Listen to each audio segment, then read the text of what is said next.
Junkie in the Action Network, of course, host of this here show, the Protect Your Neck podcast on my YouTube channel, Dan Tom MMA. I keep saying Daniel Tom. I forgot to actually change the URL, so it's pretty much Dan Tom MMA across the board, maybe some underscores on Instagram, but needless to say, we are here to break down. We're going to recap UFC 287 first. Of course, check the timestamps, and we'll be breaking down UFC on ESPN 44, UFC Kansas City, hashtag as far as that goes, UFC Fight Night.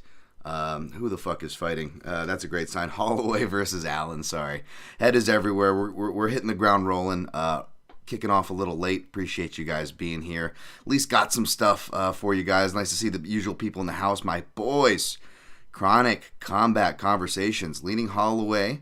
All right. Jacoby as strongest plays. All right. May have some interesting takes on some of those fights for you. We'll see. Bet on one of those fights. If you're following me on the Action Network app, of course, I post those throughout the week if you don't want to wait for me here. I have been better about grabbing earlier lines, not crazy early lines, not good lines. I'm not a CLV guy. No, not here. In fact, some of the lines I'll be advertising as per usual. I may have gotten a better line at another house, but if I'm on it in two spots, I always tend to give you the more realistic one. I'm secure with the size of my number, okay? And of course, for those who complain, I always got to say at the top, and maybe I'm not saying it as much, but maybe I've gotten some new listeners, so I appreciate the new listeners, but it's funny when people, either accuse me of not giving context, which people said with the Southpaw report. I'm like, folks, it's only like 140 characters, and I'm like, Mr. fucking context to the point where it drives most of y'all away. In fact, I had some comments on my breakdown with Luca Fury for last week's and saying like I don't know if it was about interviews or whatever, but it was something that actually was relevant to the fight, to breaking down fights, and relevant to the topics at hand, relevant to pretty much everything. And I found it funny that people were complaining about that. Again, timestamps, got flies in here. Timestamps, left the door open too long. Timestamps, of course, are embedded, not right now live, but of course you check the show notes on Apple Podcasts. I could use some 5-star ratings and reviews there. I had actually, had some 1-star, not too much, but I had a 5-star, so I was grateful for that. But they also kind of complained about like time and complaining and this and that. So I'm like, I don't know. It's like going to the Bill Burr podcast and be like, you're too angry. Don't get me wrong. Sometimes Bill's too angry for me. I gotta even like, okay, I can't do Bill right now, right? And spoiler alert, something I say all the time, I can't stand my voice either, which is why, back to the timestamps, I provide those for you guys in the first place, because spoiler alert, newsflash, I don't like listening to myself either. I can't fucking stand it. I agree. I talk too much, which is why, again, we stay in a format for over half a decade now, nearing, this is episode 354. We're probably nearing show 400 if I counted all the extras, which I don't, again. Not trying to buff my numbers in any sort of way in my career. For what it's worth, it definitely fucking hurts me more than it helps me, so I don't know why I'm bragging. But yes, of course, as per usual, we always recap, start with some shouts. Listener questions are integrated now, which I'm trying to be a little bit tighter on while still giving you guys love, because I appreciate you being here, hitting that like button, hitting the subscribe button to join the chat. But yeah, you guys can fast forward ahead, because I will mark when I start the breakdowns that I do from top to bottom, to even format upon layered format for y'all, for Christ's sakes here. And then something that most podcasts don't do, and probably purposely so. Some lazy, because I respect that. But some purposely so, because they're better marketers than me. They want to get your engagement, the engagement on the videos and all that stuff. I shoot myself in the own foot. Not only do I shit on myself and agree with my critics, I offer you guys, I recap everything, the picks and the plays at the very end of the episode, so you can just, skip it, not give me that engagement credit or extra engagement credit, and you are on your merry way. Let me get my at Dan Tom MMA on the board here. But yeah, so just to remind those people who complain about time, those things do exist, and I'll do my best to, I don't know, man, don't get me wrong, I'd rather be positive, Mr. Positive guy, or this or that, but at the same time, I think people come to this podcast at this point, I can't imagine why, because for whatever reason, they appreciate somebody being real and being accountable and transparent, whether it's their record, on their picks, their plays, right, always showing those things, or just, just how I feel about something. Again, I'm not trying to inject any of my personal politics or personal biases. Do my personal biases get injected? Absolutely. It's my show. I'm talking. It's human nature, something I talk about all the time. But it's not my prerogative to make you guys feel a certain way. We're here to talk about fights. We're here to have fun. I'm here to be me. I'm doing the best I can to trim the fat. I will continue to do so because, again, a lot of the criticisms are valid. But if you want to help out your boy to make this long-winded thing to a rant to an end, please, you can help me with some much-needed 5-star ratings and reviews on iTunes. The likes here, the shares, it's all good. All right, let's get this party started. At Dan Tom MMA is on there. Who else we got? We got James Kendrick in the house. What's up, James? I'm going to have to go back to your questions. I don't want to get too sidetracked. I will try to get back to these at the top.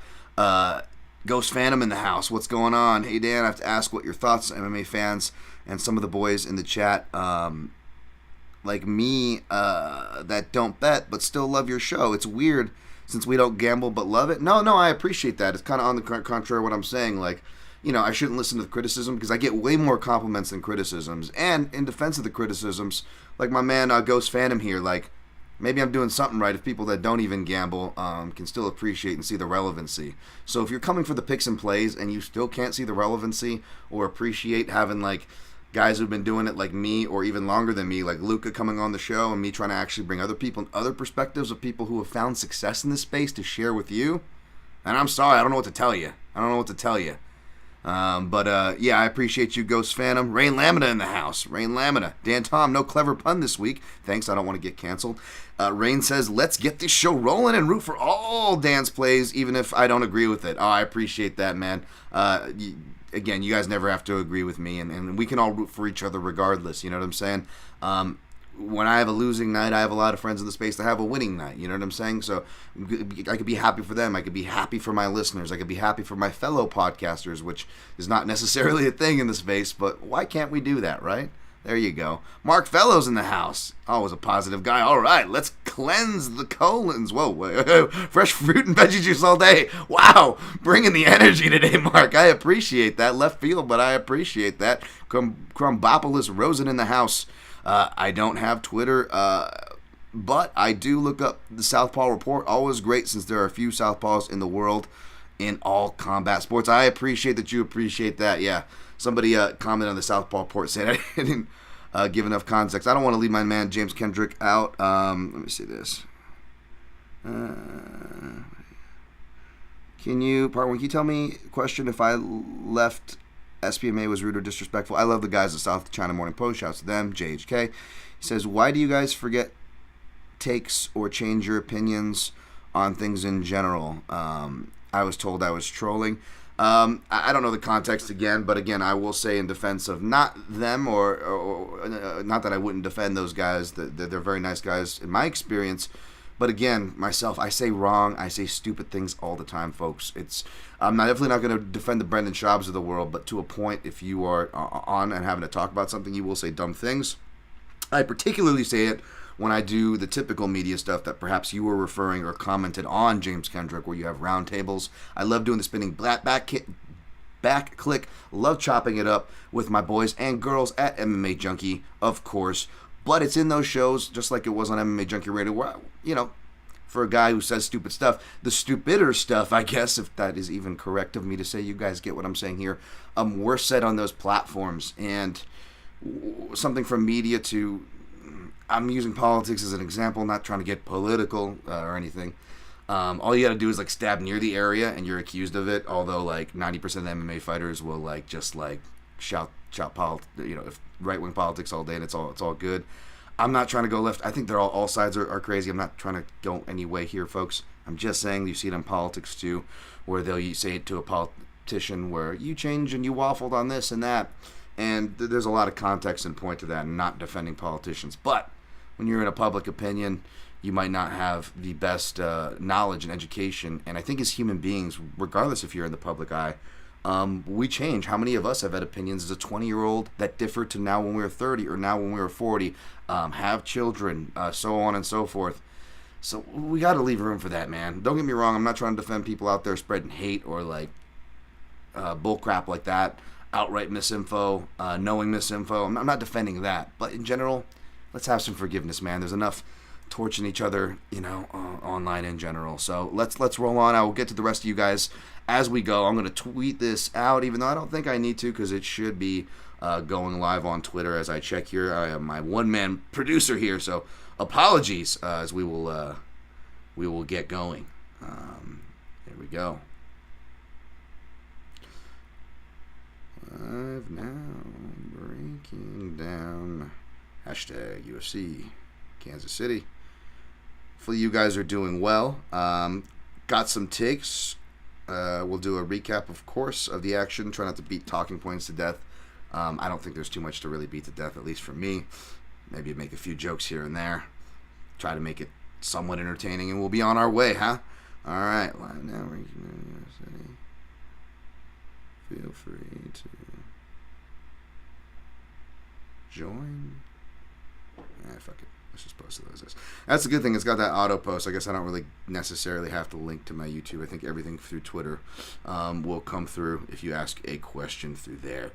So, all right. I'm going to have a sip of coffee before I sip. It's getting late, so I really need to be cutting this off, and I'm going to switch to something else, which is in the shout, of course. The TurmericTonic.com. Shout out to my guy D-Love. Sent me this care package the other week, and it's really getting me through. Just started working out again, so I'm like super sore. And got another workout with a whole Alta team member tomorrow. So I want to make sure I got the inflammation down. Been eating pretty good this week. Trying to get the weight back down. Hawaii next week. And so when I get back, I'll probably order some more. And if you would like to order some, go to the Turmeric, T-U-R, the silent R there, T-U-R-M-E-R. I-C. I almost went I-C-A. Turmerica. It is made in America for whatever that's worth. So if you want to, order, I think you probably got to stay local, by the way. Don't make my man send it to, across the world. Apologies to those of you who live across the world. Looking at you, Mark Fellows. Really good stuff. Of course, use code PROTECT15 for 15% off. Alrighty. Just shouts to everybody just being awesome out there. Oh, also shouts to Chad Dundas, by the way. Reached out, did the co-main event podcast. It's funny, man. Sometimes I get so overloaded, and I gotta not answer my DMs on Instagram, for example, is one I'll kind of ignore for a whole week. I apologize. Anybody in my DMs on Instagram, I love you all. Apologies if I'm late to getting back to you on any DMs in general. It just gets really crazy out there, and I'm sorry, getting some more messages in here, and whatnot, and yeah, I'm sometimes I'm tempted to just shut the DMs off, but I'm I know once I do that, I'll actually get a DM from I don't want to say someone important or anything, because it's who deems what important or whatever, but let's just say me, I'm grateful to go on anybody's shows and this and that, but if someone put a gun in my head and was either what's your top 3 podcasts or what are the top 3 podcasts in the space, and if one of those selections fit both of those, that's pretty cool, right? And so that was definitely bucket list, it's crazy to be on podcasts that are on your rotation, it was just, I remember it was surreal to me. I remember I think 2016 or something, 2017, I think I did Frank Mears podcast, Phone Booth Fighting, which I actually mentioned on Chad's show. Was relevant to something we were talking about. And it was just then, it was just wow, I'm on a podcast UFC fighter right now. I'm a guest. Why is my guest name showing? So I still get that way because, again, I try to keep that same energy and realize how grateful I am to be here. So I'm very grateful to keep with that word there and that messaging for Chad inviting me on. And for those of you who messaged me and let me know you enjoyed it, whether you were already following me or are a new follower, appreciate you. I know it's a little frantic start here, but we're going to get underway. Time in 14 minutes, close to 15 minutes, and we're going to start our recap. UFC 287, we went 5-7 overall in picks, 0-3. We went 0 for, by the way, we just got washed, right? technically 3 losing events in a row if we count the less than half unit PFL event, or less than half unit Bellator event and 2 unit PFL event that went down on that non-UFC event weekend. I still went on my record. You know me again. I account for everything. No shying away from losses. So, good thing about going on crazy losing streaks and getting your ass kicked despite still, ending up somewhat in the positive in 2021. And, in the top 10 in Tout Master, so on and so forth, I believe. So I still did pretty good despite how hard I was on myself and starting as brutally as I did. It gets you nice and calloused up to where I almost don't feel these losses as hard as I was because I just got beat down so hard. And again, it's another reason why I try to keep that same energy, not just because, we'll talk about, something I always say. I'm not just saying it because of this weekend, folks. It's something I always say in the podcast. I will take a sore loser than a sore winner any day. You try to lose with class, of course, but definitely win with some class. You know what I'm saying? That's just me. I'm not saying it needs to be you. Again, not trying to push my personal feelings on you guys, not my prerogative. But yeah, that's definitely how I feel. And also part of that is just I think as you get older, you realize, life ain't fair, or you're in this space a lot, and you just see the swings, both with people who cover it, podcasts in the space, the fighters, the fans, a lot of tourists, right? Very few real ones, right? Which is why shouts to my guys, Gorgeous George and Goes, for hitting their monumental mark. Being some of the longest dudes in this game, you'll be hard pressed to find people who have done interviews as long as them. But yeah, you just know how the swings go. We of course killed it at UFC San Antonio, which was the last Fight Night Live show. We returned to that. Maybe we'll get some of that juju here, but to be honest, more of my juju or positive, trends are usually toward pay-per-view cards. We have more proven products. Of course, again, I went 0 for 3 in straight plays. 0 in parlay. I guess I didn't have a parlay. Either everything was 0 for in the round robin. Didn't even hit 1 for 4, right? Which of course means 0 for 1 in the long shot parlay. It's funny. I don't know if I said this on the podcast, but I repeated it to myself ad nauseum, which was, and I hope I did, because it's poignant, and it's probably the main reason why. Able to take it another wash of a night was and it proves a point. Unfortunately, it proves a point in a loss, but not just you can't get too high because losses are right around the corner, which is why it's silly for both and irresponsible for both the content creators who act like they're the shit, and perhaps we've seen some in this space. Some try to go about it the right way. I'm not talking about everybody trying to paint with a broad brush, but we've seen people do the wrong thing and take advantage of people, and as well as the people. Not to blame the victim here, but yes, their responsibility too to realize that there's no such thing as like crazy endless winning streaks or people who just can guarantee things. That's silly. Don't give your money to people who are going to guarantee you things. Make sure they have long proven records and proven reputations, so on and so forth, before you even consider making those kind of decisions. And despite not charging you guys, I try to hold myself to a similar standard as if I were charging you guys. But no, the point that I said to myself ad nauseum last week was that with my bets, I felt pretty good about my bets. I said this to myself, that I know I could get reverse sweeped. Oh boy, did I, right? But I said, even if that happens, I won't feel too bad, which is why I'm keeping that same energy now. Because I said to myself, I won't feel too bad because, you know what? Aside from just being on plus money on MMA, that's the only argument you need right there. Say no more. If you're betting for fun, ultimately we should be betting for fun, right? Both responsibly, both ethically, even if you're betting seriously. I hope you're at least having fun doing this stuff. But being on the plus money is fine, but, looking at the things you can... justify, Pereira, sitting champ at plus money. Everybody says that's disrespectful no matter the context. This context was the guy was 3-0. Was that the complete context? Did I score the first fight for Adesanya? Yes, I did. I'm not trying to reverse that narrative now. No. But just saying, who needs to argue more there? 3-0 against someone? You're going to put plus money odds? That was me blind betting Rory McDonald or Robbie Lawler opposite Rory McDonald in the fight that recently got inducted. Of course, their second meeting, I said, it's going to be a competitive fight, but are you really going to just keep disrespecting the veteran and make him the underdog even when he already beat this guy? And that's not the case every time. And sure, I might have just cherry-picked that one with its recent announcement, but the point still stands, right? There's that. Didn't go the way. Totally fine. We'll talk about that fight here in a second. What was the other play? Sorry. We had Burns inside the distance, which, again, Masvidal, if anybody defends Masvidal being... it wasn't me overlooking Masvidal. If anybody's defended Masvidal for like his entire career, or specifically his grappling defense, it's been me. But for the reasons I explained to you guys, round 3 was going to be a hot round, and that it was. And again, whether you want to look into Gilbert Burns' greasing accusations, which he respectfully in all class took back and just took on the chin because he didn't have the proof, despite, it's nothing new. You know what I'm saying? Whether it's true or not, I wouldn't hold it again. It's what it is, right? It's like steroids. Like, I'm going to pretend that, only a select few have ever done those things. Oh, like, come on now.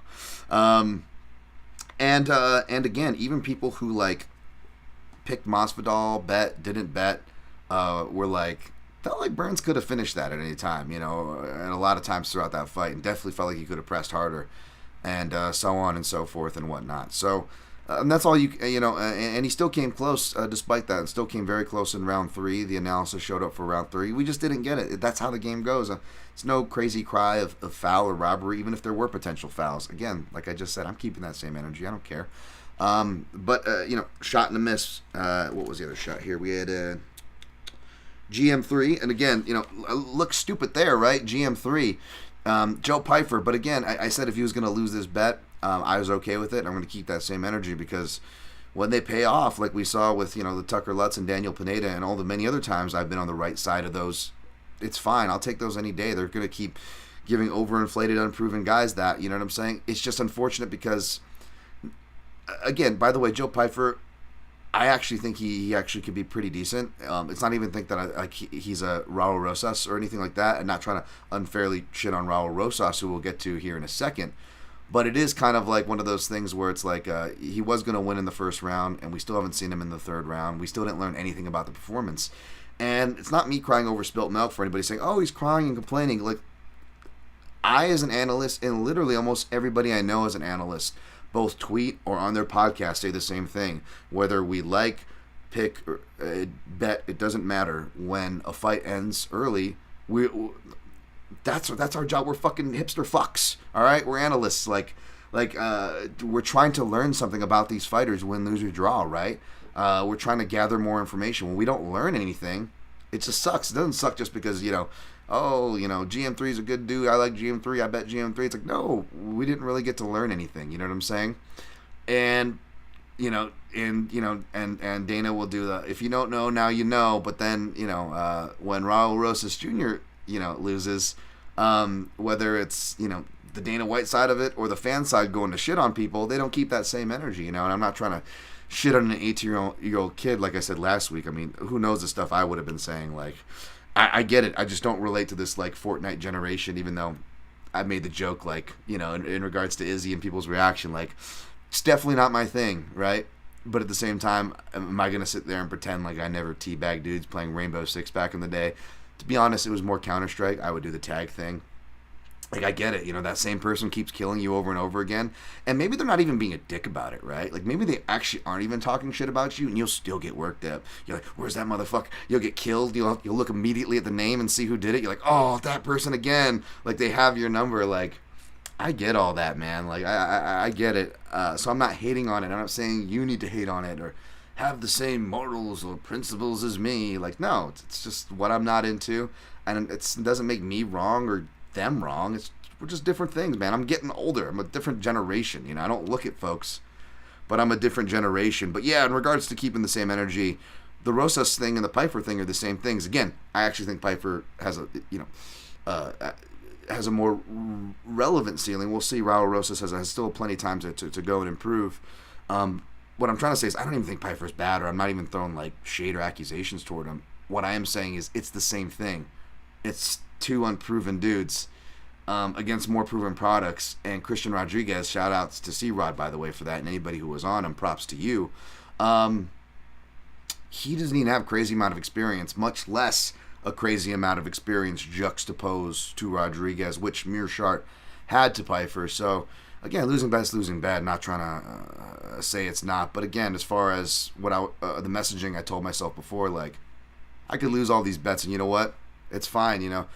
Shout out to Johnny the Greek. Bad bets cash all the time, right? And that's what it is. A lot of people laying chalk they shouldn't be laying, much less laying multiple units on chalk they shouldn't be laying. I might be that guy this week, folks. I'm not above it, like I always come clean to. But I'm just saying, those probably hit on Saturday, right? Whereas like dog players and value players or whatever you want to, I want to call my style of playing, like, guess what? It's a volatile game. It doesn't matter what style you bring to the table. Styles make fights. You're going to get a different result in the fight, and you're going to get a different result betting on the fight. I can't believe this guy just talked about recapping fights when I'm here for bets. Again, there's lessons to be taken from this. So even though I came up with the L, I definitely got to be open and reciprocative to lessons I can take away. But at the same time, I don't know. Does it make sense that I don't feel that bad for this one? I feel bad if you tailed me and lost. My apologies, even though I don't owe you apologies. You're adults. You can do what you want with your money. But yeah, so we had, of course, Izzy defeat Poatan. Excellent stuff. I thought Poatan edged the first round, but it really doesn't matter how it was scored. And, of course, I may or may not have had rose-colored, green-colored glasses or whatever you want to call it, right? My bet was with Poatan. But yeah, the right hand seemed to be a common culprit. It was kind of crazy because I forgot before UFC 281 and I forgot before UFC 287 to bring up my notes that Alex Pereira seems to get caught toward the end of rounds, and I noticed that strictly watching his kickboxing before that round one scare at UFC 281 against Izzy, before the late round two, not as late, but still later in round two finish that we saw last Saturday. So I thought that was kind of funny. Like the one note I forgot to bring up, not that it really mattered or you could have gotten predictive on it, but there was some relevance there. And yeah, man, it was. I did the live commentary with Ant, so I missed the whole like kid talk thing. I saw the arrow thing, which was like, again, man, I'm not going to judge these guys too harshly. Just like I hate people judging people off a knockout and going, "Oh, I can't believe Zhang Weili thought it shouldn't have been stopped," or whoever. Like, dude, that's everybody. They just got knocked out. Cut them a break. And I also try to keep that same energy with the winners because you're riding so high. And even if you weren't petty, much less petty like an Adesanya petty, again, like with that video game analogy, like that's kind of human nature, even when the person doesn't really poke at you maliciously, And I don't like this narrative change, and I appreciate Adesanya showing some self-awareness in the sense of, like, the narrative is, which is very Last of Us 2, which I picked back up, folks, by the way. No spoilers, but I picked it back up and I'm playing. As far as dual perspectives go. But I think people forget, like, they act like, he was a bully because he's described as a bully with his style, like Pereira. But I'm like, Pereira's not a bully, man. Like, he, like, it was like, oh, kid had it coming, or Izzy, much less other people like jumping in and saying like, oh, his dad's not going to show him what's up, I will. And apparently the Alex Pereira's kid was like, my dad told me, even like said like, my dad, I know he said he was going to do it again or whatever in some embedded video, but in that same video that everyone was pointing to, because I suppose just automatically means we can crucify a kid now. All right, okay. That's your prerogative. That's your goal for today, folks. That's the priority here. But yeah, like let's at least look in the same piece of evidence. He was saying his dad told him not to do it, and it was Poatan, that was doing his thing in kickboxing, and Izzy was the one who sparked it, right? Let's not forget that Izzy was the one saying, and I get it, to put himself up. When he was making that first title run / just getting the title, he said something along the lines of like, he's probably sitting, on a bar stool somewhere, this or that, and this and that. And it's kind of, I don't know if that was a purposeful dig to use the word bar stool, knowing that Alex Pereira is essentially like a straight edge dude. Like, he used to have a drinking problem and was around that culture and really like put that messaging and did positive with his life and continues to be positive role models for not just his kids, many children, and not just children, the actual indigenous cultures and, favelas to poor communities that he actually gives back to, which again is another, okay, maybe call me, a super high moral dude or an old man or whatever, but like, sorry, I appreciate when those people do well in life because that's where their money's gonna go. But like to call him a bully, I was like, I don't know about that, man. Like you're the one that awoke the giant. That's probably why you were watching horror movies before UFC 281, because it felt like a horror movie.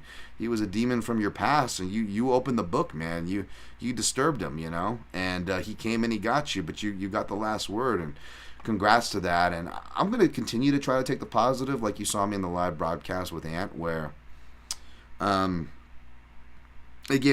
If Izzy wants to do that to the kid, that's his prerogative. That's silly. I've commented on this before, folks. Remember with when he won the title, I was just like, he's like, they're putting the belt on him, they're announcing his name, and he's like, this is a knockout, and he's just like, who are you talking to, buddy? Like, just enjoy your moment, enjoy it, like I said, I've done this like the end of Dust Till, not the end of Dust Till Dawn, it's like From Dust Till Dawn when Harvey Keitel's talking to Clooney. He's like, the FBI was looking for you. Did they find you? No. You've won, Seth. Enjoy it. Because he's trying to. He's like, it's just it just feels like it's never good enough, and it's not any hate toward Adesanya. Like, I just want him to be able to enjoy it. And in his post fight, he talked about his happiness, so clearly he's enjoying it. And if that's how he wants to enjoy it, by being petty, like he admittedly said he was, by the way, that's weird. Like you want to take it out on a kid, but honestly, I'm not getting up in arms about that. What more kind of bummed me out was just like seeing everybody rush to defend that and jump in on it, and it was just really weird. And it was like not even just like annoying fans or reply guys. It was like colleagues in the space, people who are like quote unquote like left leaning and will bring awareness to causes that I also retweet and appreciate and stand by, whether it's anyone who's trans, anybody in the LGBTQ community associated with it, pretty much any. I'm all down with that. I just found it was really ironic, but I'm like, oh, it felt like what the people like on the right would post, and again, not to bring politics, but it's just funny because again, it's just like people on the right, post to like when they post like the fake fucking bullshit to spark outrage, right? And we're like, and unfortunately they do it, and they drag fucking trans communities and a bunch of other communities with like with patently false and incorrect information when they do it. And I know this is much more lighter hearted than that, obviously, folks, but it is kind of ironic that it just I'm like, oh yeah. Both sides suck because everybody just posts stuff to just tag at the other person. Meanwhile, like, whether it's kids, whether it's trans, whether it's gay, whether it's, those are the people that take the strays. So, I don't know. At a certain point, I was like, I just got to log off. Like, apparently, again, everything's got to be a culture war, one side or the other. God forbid we just try to be decent human beings. That's what actually bothered me more. It wasn't even Izzy, man. Like, Izzy do whatever he wants, man. Like, he gets enough crap for how he celebrates. Izzy's going to get crap for how he celebrates. And again, people go, Gay Tom's crying about racism. Like, I'm just saying the elephant in the room, y'all. Like, Izzy and any black athlete's going to get a crap if they celebrate because there is an unfair bias and stereotype where it's, no matter what, it's going to be construed as cocky or this or that.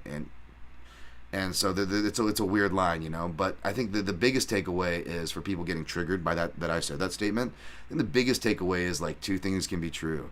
Izzy can be an amazing martial artist, an inspiring martial artist, and you, including myself, which I did and I'm going to continue to try to do, can take inspiration from his performance, from overcoming his opponent. That was some inspiring shit, man. That was amazing. I haven't felt like this inspired since. And again, I criticized that one moment. But honestly, despite picking Whitaker being one of my favorite fighters, when he finished Whitaker that first time in that dance outside of that was just amazing, inspiring stuff. Like you really got to go back to like golden era UFC, golden era of my fandom to get me to feel that way. And Adesanya is one of the few fighters, so there is no hatred or ill will. But again, two things can be true. Can I feel that way, and can I also not be about taunting kids or like just being like the overly, the Fortnite dance celebrations, can I just not be about that? Like, I'm not saying it's wrong for him or for you. Am I allowed to not be about that? Because that's how I feel. And I feel like people need to be reminded of these things. Like, two things can both be true. Like, you know what I'm saying? Like, you cannot like Izzy for whatever reason, and there can be people that also are not going to like him because of his appearance. That's just the facts. It's unfortunate, but those are the facts, right? So, A lot of just weird fallout from that. The last thing I'll say to try to end it on a positive note was I did want to kind of just continue to try to make light of it. But I wanted to make like an edit of like, because I was watching Max Holloway footage, and I was like, that mini Blessed, he's been looking pretty cocky, I think someone needs to take him down a peg, let's see if everybody out there that was on my timeline saying, these kids, fuck them kids, man, making that joke, because that's not played out. And see if everybody that makes that joke is going to keep that same energy and with Mini Bless. I know Mini Bless obviously didn't taunt Adesanya when he was knocked out when he was 6 years old. 6 years old is enough to get you a death sentence with a middleweight champ. Mini Bless got to be at least 6 by now, right? I don't know, but I wanted to make like a video of like Mini Bless like dancing cage side, and then it cuts to Adesanya like before the 5th round of Gastelum, where he's just like, he's talking to himself and almost looks like he's shaking his head like, you motherfucker, and the camera's zooming in. Like, and I just want to take like different edits of that, and then it shows like Mini Bless like dancing and being happy and like, and then it cuts back to Adesanya. Oh, you motherfucker, just zooming in on his face like, you motherfucker.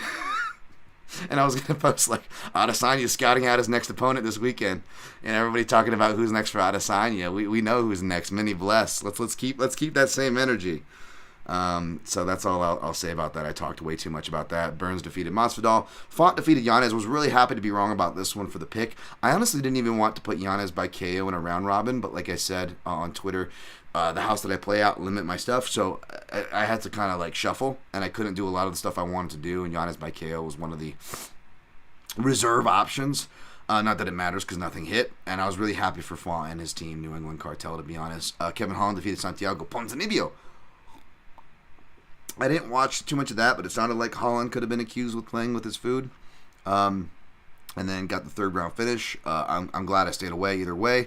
Christian Rodriguez defeated Raul Rosas Jr. I was disappointed in this one because I'll admit I put this one off, and I actually did not watching thorough tape on it. I just ended up going off of my past notes because I did have past notes and write-ups on both men.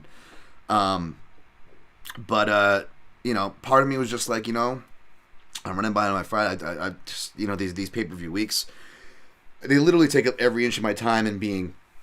And I only have this like little window that I'm also sharing with like the last of my write-ups, whether it's a Prop Squad or my main card picks article, which are usually the 2 last things to be written and completed. I was like, do I spend time with my beautiful girlfriend who I don't get to see all week, or do I spend more time watching this fights after Christian Rodriguez? At this point of the day, he'd already missed weight. It already seems like a setup shot. And again, I put reluctantly, it's going to go to decision. It's going to be much more competitive. So, I wasn't necessarily wrong. I wasn't telling anybody to go bet it. That's for damn sure. So I shouldn't have really misled you too badly there. But that being said, again, you guys saw how passionate I was in these Contender Series spots, these veteran spots. And again, Christian Rodriguez, not the biggest veteran, but it doesn't take much. It doesn't take much. So again, I will gladly take these shots. And even though I was on the wrong side, doesn't mean I can't be happy for Christian Rodriguez and those of you who are on the right side.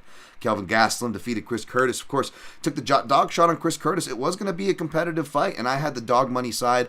And again, bias, stylistic matchup breakdown, all that aside, I could have justified my shot because it was the original favorite at a minus 170, mind you. And he got flipped all the way to dog odds. Boom, you don't need any reasoning. Just play the dog at that point. So I had all the justification in the world, but I also can't be mad because this one I definitely called on this podcast and ahead of time that I was setting myself up for some classic Dan Tom failure, both with, judges not appreciating bodywork and counters, hence the 30-27 from the local judge, and the fact that you had a little bit of the classic bad luck optics to a guy who already had an uphill battle with optics, being Chris Curtis, being the fact that he shoulder rolls, counters, and God forbid, works the body. So I'm not going to complain about it. Again, even live, despite my biases, I still thought the judges were going to go 29-28. So the veteran judges, I forget who it was, but one of them was Derek Cleary, who I owe an apology to. He's taken some strays from me in the past because I've quietly seen him, because he's in the majority. So he is a high-level judge and deserves that distinction because he is the majority for the most part. And even in these decisions, whether it was that Bellator fight, what was it, the Usman Nurmagomedov versus Tawfiq, and this fight, he's still siding with the bodywork counter and guys. He's not completely disregarding that. So I wanted to everybody take shots at these judges publicly. So I wanted to make sure I I don't tag anybody because I don't like to tag the fighters. I don't like to tag people.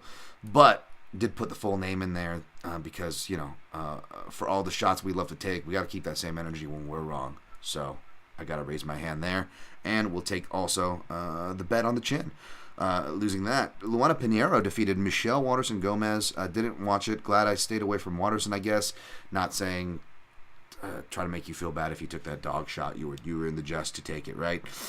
Joe Pyfer defeated Gerald Mearshart. We talked about that one. Lupita Godinez defeated Cynthia Calvillo. Didn't watch that one too close. Don't have a strong opinion. Neither do I on Ignacio Bahamundes or Steve Garcia, Shailan Nerdembeke. Good on Steve Garcia, by the way. Body shot. And Sam Hughes, I did catch this one versus Jacqueline Moran. Wish I played Sam Hughes. Glad I picked her. Got some tout master points. And shouts to Saif Sayoud and the team. Good messaging as usual, man. Love performances like that. Again, the veteran, the person that has to survive the storm, overcoming it. I'm all about those. How did we do? On time. 40 minutes in. Okay, 40 minutes, 39. All right, I'm going to do a chat cleanup here, and then we will move on to the breakdown. Dun.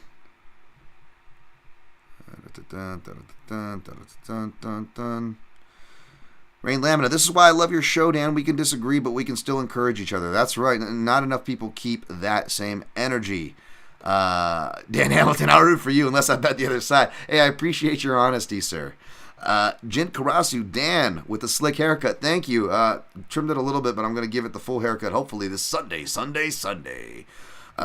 Before I go to Hawaii on Tuesday. It's like my travel day, like most of the media.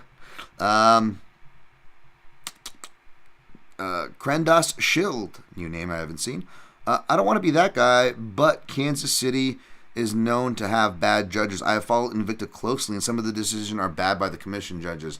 I know. I don't know if that makes me more apt to take certain shots that I'm thinking about taking or less, but we will see. That is something to watch out for. They will not be adopting open scoring. It is not that Kansas City's Kansas City, Missouri, but I'm assuming, to Kendras's point, the Kansas City, Missouri Invicta shows is what that person is referring to. Zaccio, do you think MMA media members from big publications have favoritism in the way they cover fighters? I think we all have favoritism in the way we cover fighters, big or small. It's called human bias. There are reasons, not saying they're just reasons, you shouldn't. You need to always do your best to acknowledge and put them aside, as I always try to do on this show. But yeah, there are many reasons, which makes, any kind of extreme couture fighters always hard for me to do for you guys, and I do my best. Jimmy Kudo, do you have third-party tracking? Yes, I do. Again, the Action Network, search Daniel Tom, the Action Network app tracking. I'm borderline on going back into the red this weekend, and I ended up probably betting more, and I will end up betting more than I intended to. So we'll see how that goes on a volatile card. But again, you can have all the good reasonings, the plus number, the analysis, and still go over like last card.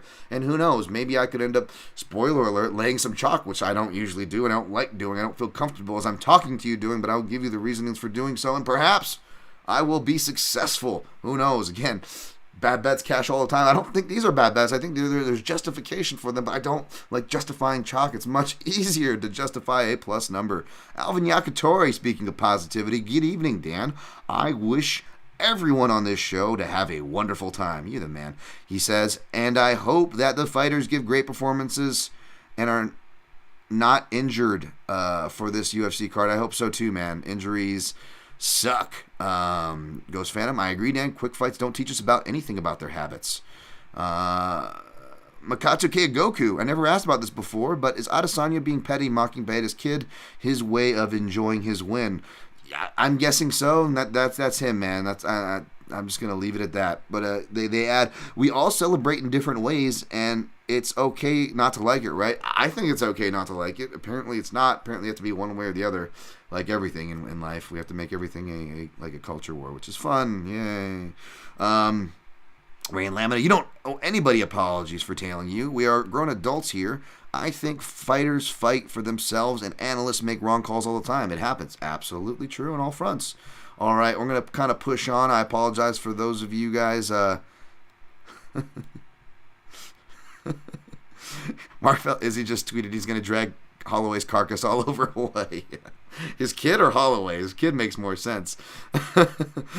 Last one goes Phantom. It would be hilarious if Third Reichus gets a title shot just to see how bad 185 is. Yeah, that would be ironic that's who Dana brings to Africa. Although, thank goodness, we got a real African champ that is Adesanya, who got a letter of recognition from the country of Nigeria officially. So any of that non-African crap, the haters can. All right, we're going to move on to UFC 287. UFC Holloway versus Allen. UFC, not UFC 287. UFC Kansas City. UFC on ESPN 44. UFC Holloway versus Allen at 45 minutes in. All right. Yeah. Max Holloway minus 185. Arnold Allen plus 150. All righty.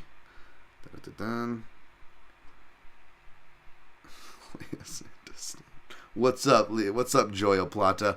When's that Say-O episode gonna get on again? Sorry, I'm answering people through Twitter now. Basically, my in-depth should be up at MMA Junkie. It would have been up today, but my email's been doing like crazy stuff now. It's like, I don't know what's going on. It's because I'm late at night. Like, I sent my co-main event breakdown just fine, and it wasn't even that late when I sent this one, but like, my shit is just glitchy. It's probably because I haven't fully switched over to Gmail. I still have some Yahoo Mail accounts that might be messing with me. I know. Boomer. So, get some more turmeric juice here. That should be up. But my Southpaw report certainly pissed people off because the 0-3. Even though I gave context and a bit of a positive twist, I didn't just do the engagement thing. If I wanted to do the engagement thing, I would have just tweeted, Max Holloway is 0-3 against Southpaws. He faces Southpaw Arnold Allen this weekend. That's divisive shit. Like, no, I didn't do that at all. Like, I laid out the context, and then, of course, people were like, you didn't lay out context, which is hilarious. Like, you're going to knock on my door, my long-winded ass, and say, I don't lay enough context. Funny. Of course, again, I always lay out the context for these ones on here, and then people saying, like, oh, maybe it has to do with the fact that they're high-level strikers. Like, well, yeah, I would imagine you'd have to be a high-level something to beat a high-level fighter like Max Holloway, okay?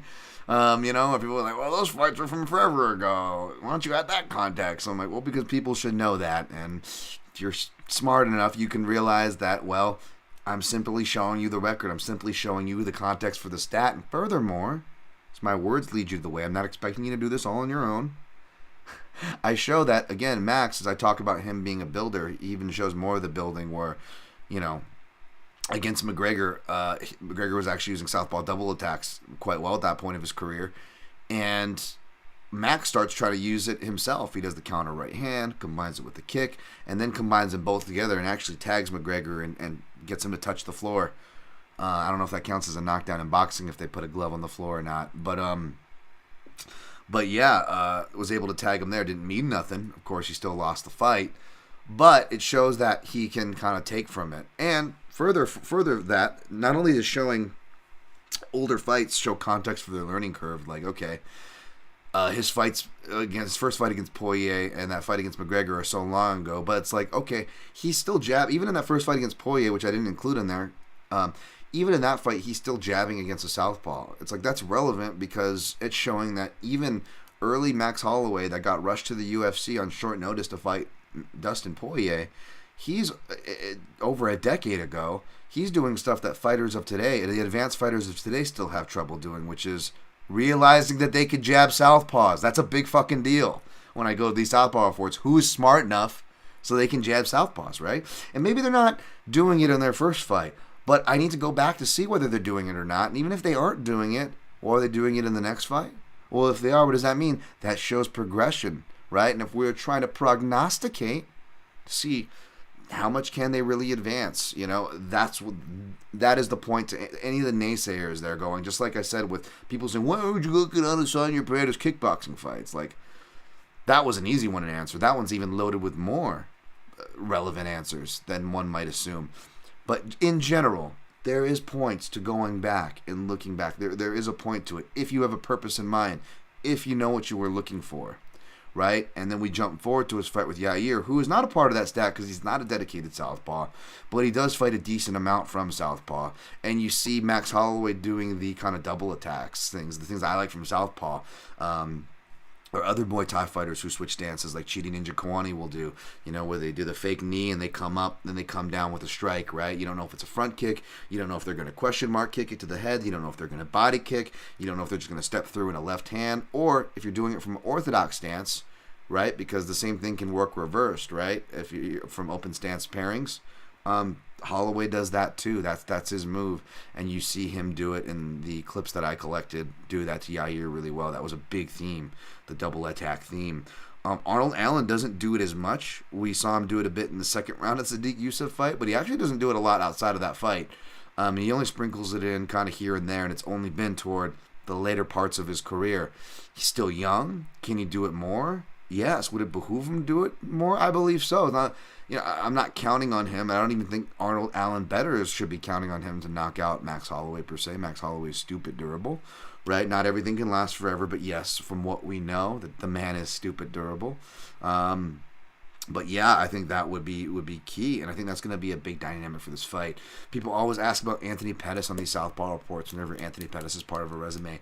I don't know how many times I need to say it. Anthony Pettis is probably the name that comes up with the most, and folks, outside of the highlights that you see, he actually primarily fights from orthodox when you actually go back to look at the tape. In fact, there's a reason why he's boxing from orthodox, because his counter crosses from orthodox were quietly a big part of his successful offense in both victories as well as defeats. I think dropping RDA in round 4, I believe, right? Even in a title-losing defeat. It's something that nobody ever mentions. I don't know why. And for that reason, he does not make the Southpaw report, right? Unless, I'm highlighting one of the fighters that he specifically finished from Southpaw, which has not happened yet. So that's the Southpaw report for that one. Does it mean anything? Maybe not. I'm picking against it. Spoiler alert: the only time I've ever picked against Holloway was his last 2 fights against Volkanovski. I picked him to beat Volk the first time. After that, I picked Volkanovski each time. Outside of that, I've never picked against Holloway, and that trend will continue here. I am going to pick him. I think those left hands and those counters can really find him, and we'll give him some trouble. But if he can navigate that, I think that Holloway can pull away down the stretch. I know, crazy. Holloway pulled down the stretch. I also say that not just because Holloway's a builder, but Allen, he's actually quietly slowed in a lot of his third rounds. Now, apparently, I didn't know this, and I definitely don't want to take away anything from my guy, Mads Burnell, who I picked to upset him and was looking good. And I do believe that Burnell does deserve credit for that fight. But that's the only fight that I know that Arnold Allen had, because he was just asked this question, so this is coming from the horse's mouth, where he was legitimately compromised. He said he had a lung infection or something.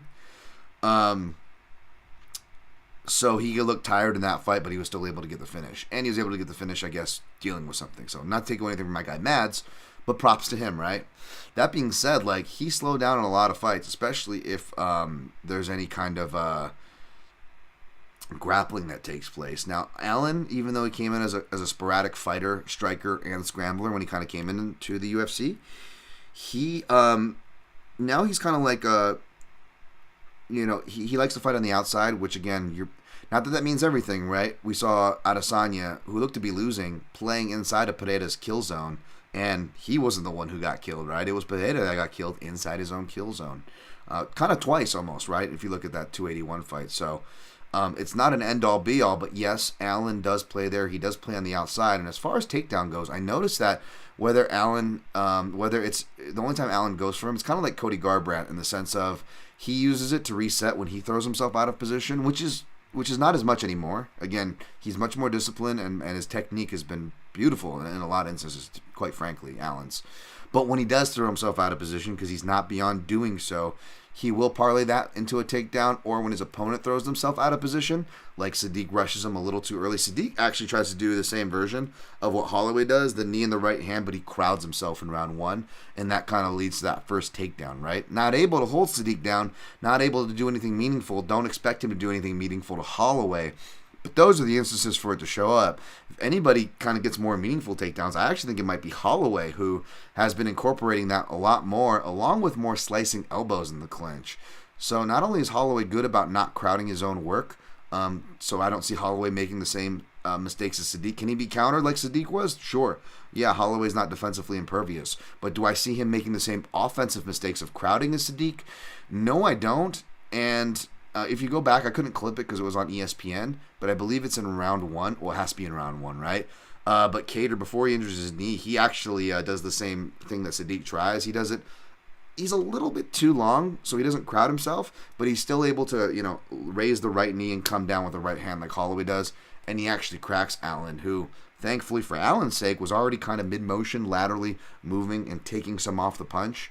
So his movement made it look worse, but he actually took a bit off the punch, Allen did. Nevertheless, these reads are there. We've seen people apply it to him, and we're going to see Max Holloway do it.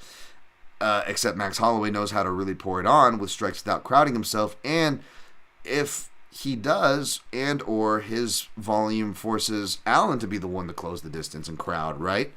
Holloway, back to his the improvements that he actually has been making, if anything, has been his ground game / more willingness to mix that in.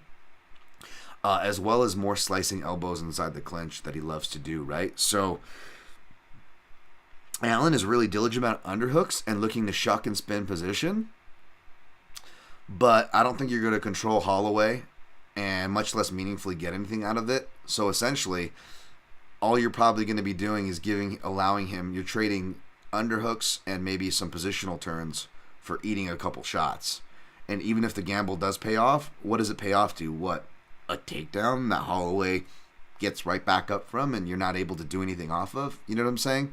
So it's going to have to be a real perfect performance, a real, Volkanovski-esque performance of really just discipline and range management. But back to the previous third round point that I was building to and my sporadic ass ran off of, is that Allen tends to slow down in these spots. He's only been scheduled for 5 rounds once. He might have been scheduled in Cage Warriors. I don't believe so.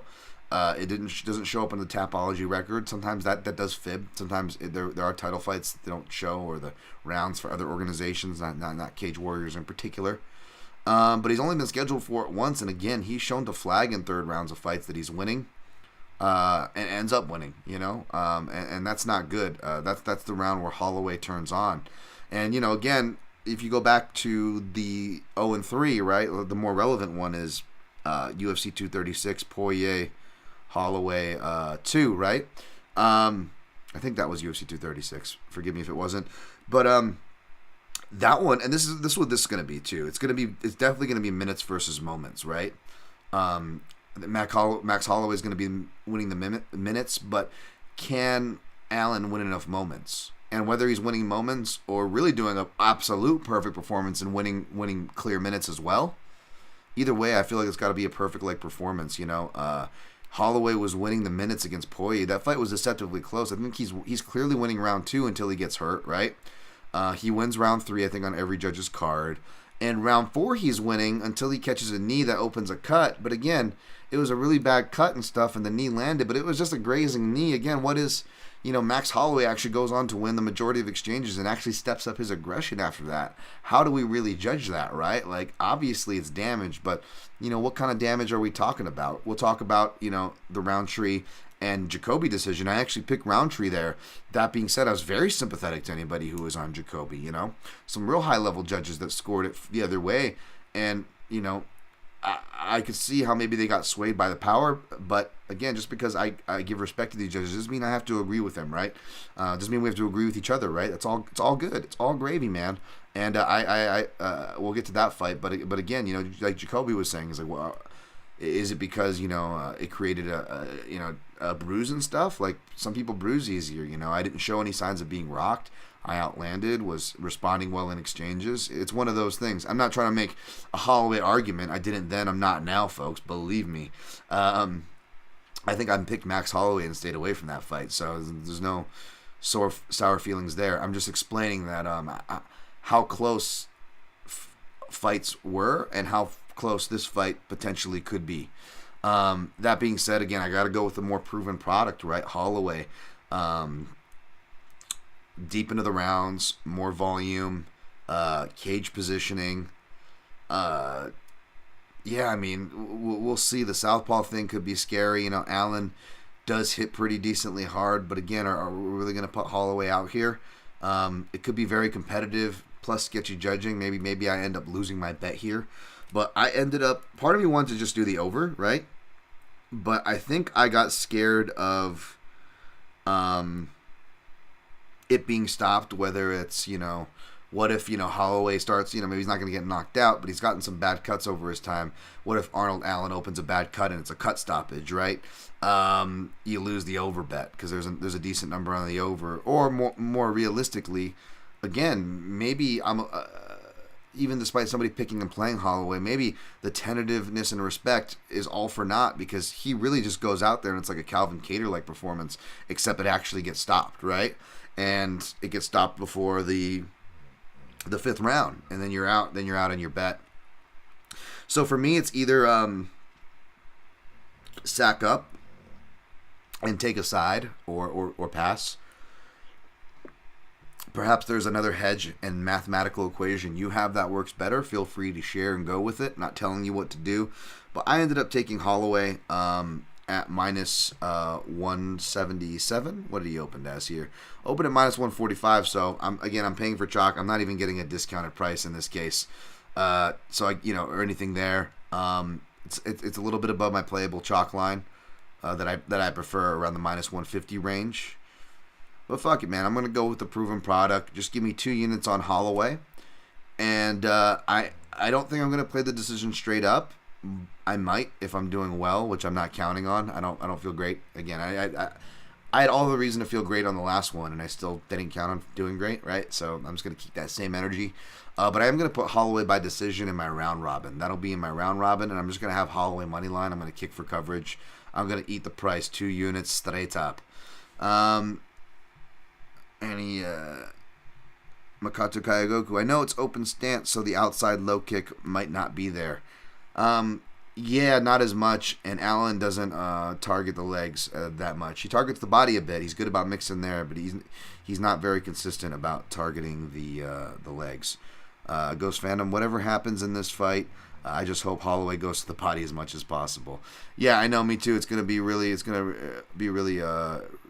good for him, pay some dividends. All right, next fight, Billy Quarantine, Tampa, Buffalo, Billy Q. Sorry, I always got to do that for my guy. Minus 175, Edson-Barboza plus 145. Yeah, man, this one is crazy because Billy Q, as much improvements, they're usually offensive improvements he makes. I will say, even though he did make better defensive improvements in his last fight, and I believe he should because he also had eye corrective surgery, folks. He wasn't able to see much, which explains a lot.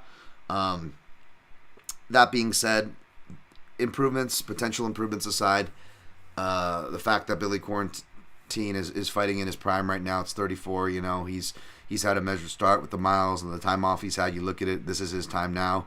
Whereas Barbosa's been post-prime and he's been able to put on women's post-prime.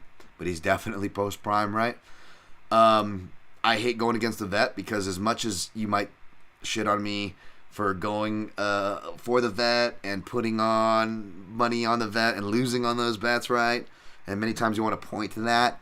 I will tell you, I'm way worse when I try to be like you guys, and not necessarily you guys, but the normal MMA gamblers where you just have a stiffy, like when you see an older person fighting, I can't wait to fight this guy. Whenever I try to be that guy, not that I'm ever that guy or am as disrespectful as that proverbial guy, doesn't matter. I eat shit so hard. So maybe it's one of those spots, but most of my bad luck betting Barboza fights is when I bet on him. Betting against him, all the way back to Michael Johnson, cashing a nice near, I think, plus 290 or something ticket I had back in the day. I've actually been really good about picking my spots for betting against Barboza. Really good. Whether I'm picking big dogs, maybe slight favorites like Kevin Lee might have been, I'm not sure. So on and so forth. I've been really good about picking those fights. Billy Quarantillo, sometimes I go wrong on that. I think I picked him, with the Gavin Tucker, but we've cashed so many Billy Quarantillo tickets and Quarantillo round 3 tickets. I more than owe that guy a beer if I ever can repay that. But yeah, and then some. But yeah, man. It's because it's pressure fighters, and Billy Quarantillo will relentlessly pressure.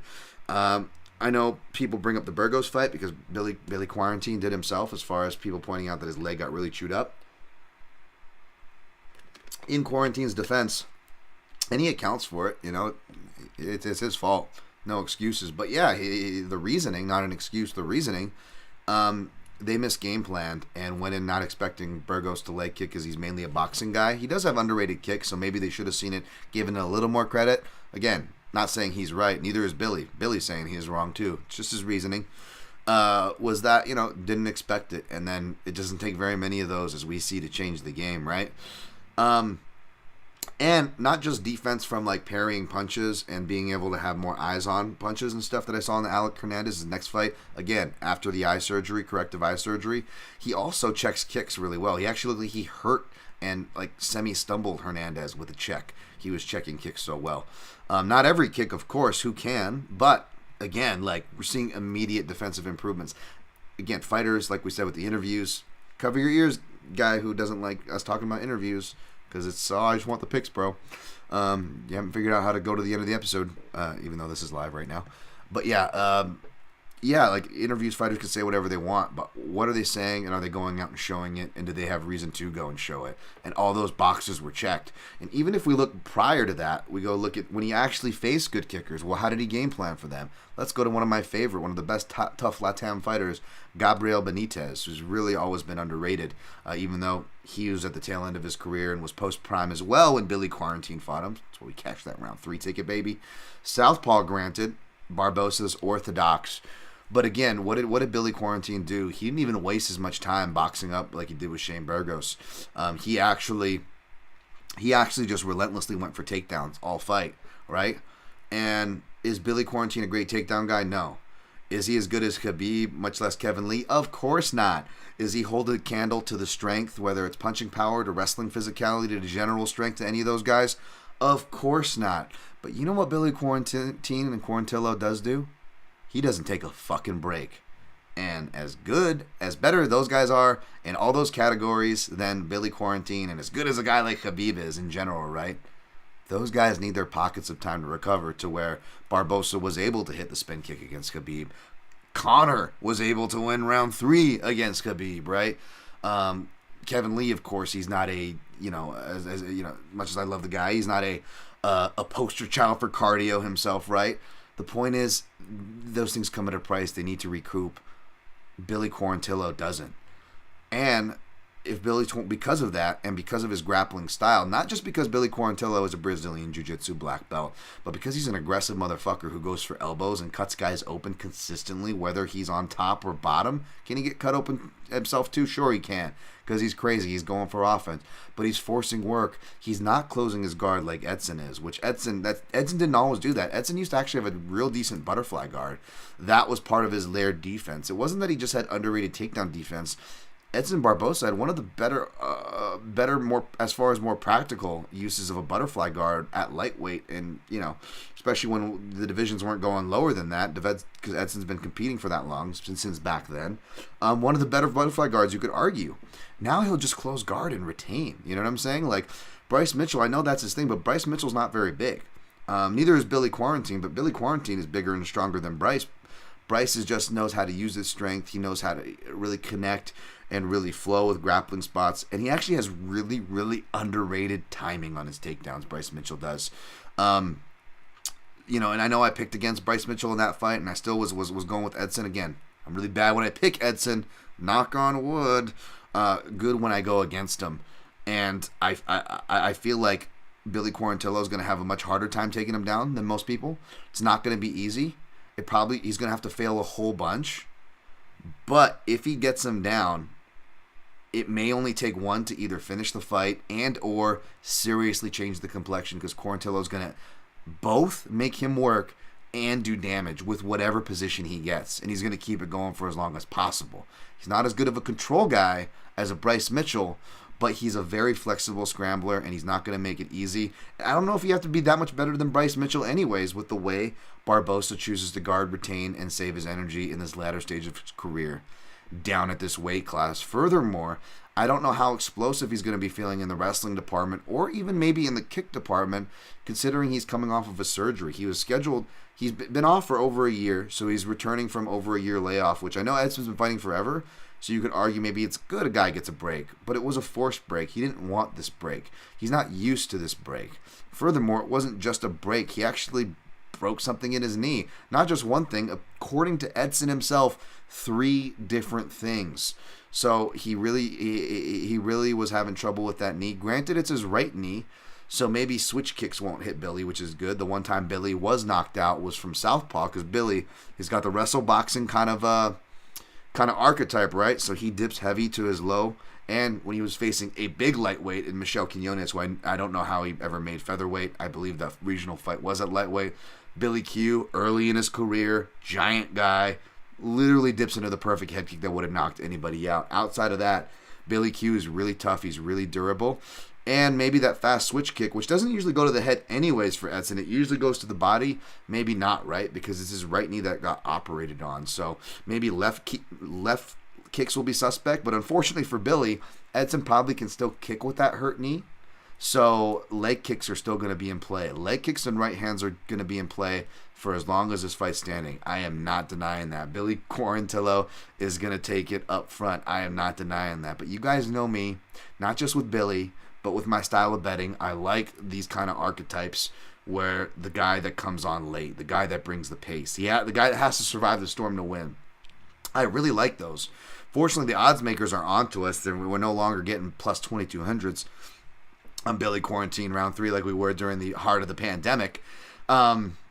They're giving us measly numbers that really aren't sexy, that I jumped on anyways, but plus 700 for round 3, plus 575 for round 2. Of course, you can get them at much better numbers that I alluded to in my Action Network article. Of course, as you guys know, I'm not that guy, not because I'm trying to be fucking some ultra hipster who wants to shoot himself in the own foot. No, I don't get access to the cool lines like most of you guys do. If I had the round 3 or decision lines, oh my God, I would have cleaned up and I at least would have for sure hit that Gilbert Burns bet, right? Oh, if I had the lines y'all did. So enjoy it, but if you're wondering why I don't have it, that is why. So you can get it better out there, but because of that, I laid 20 quarter unit on each one to get over a unit in return.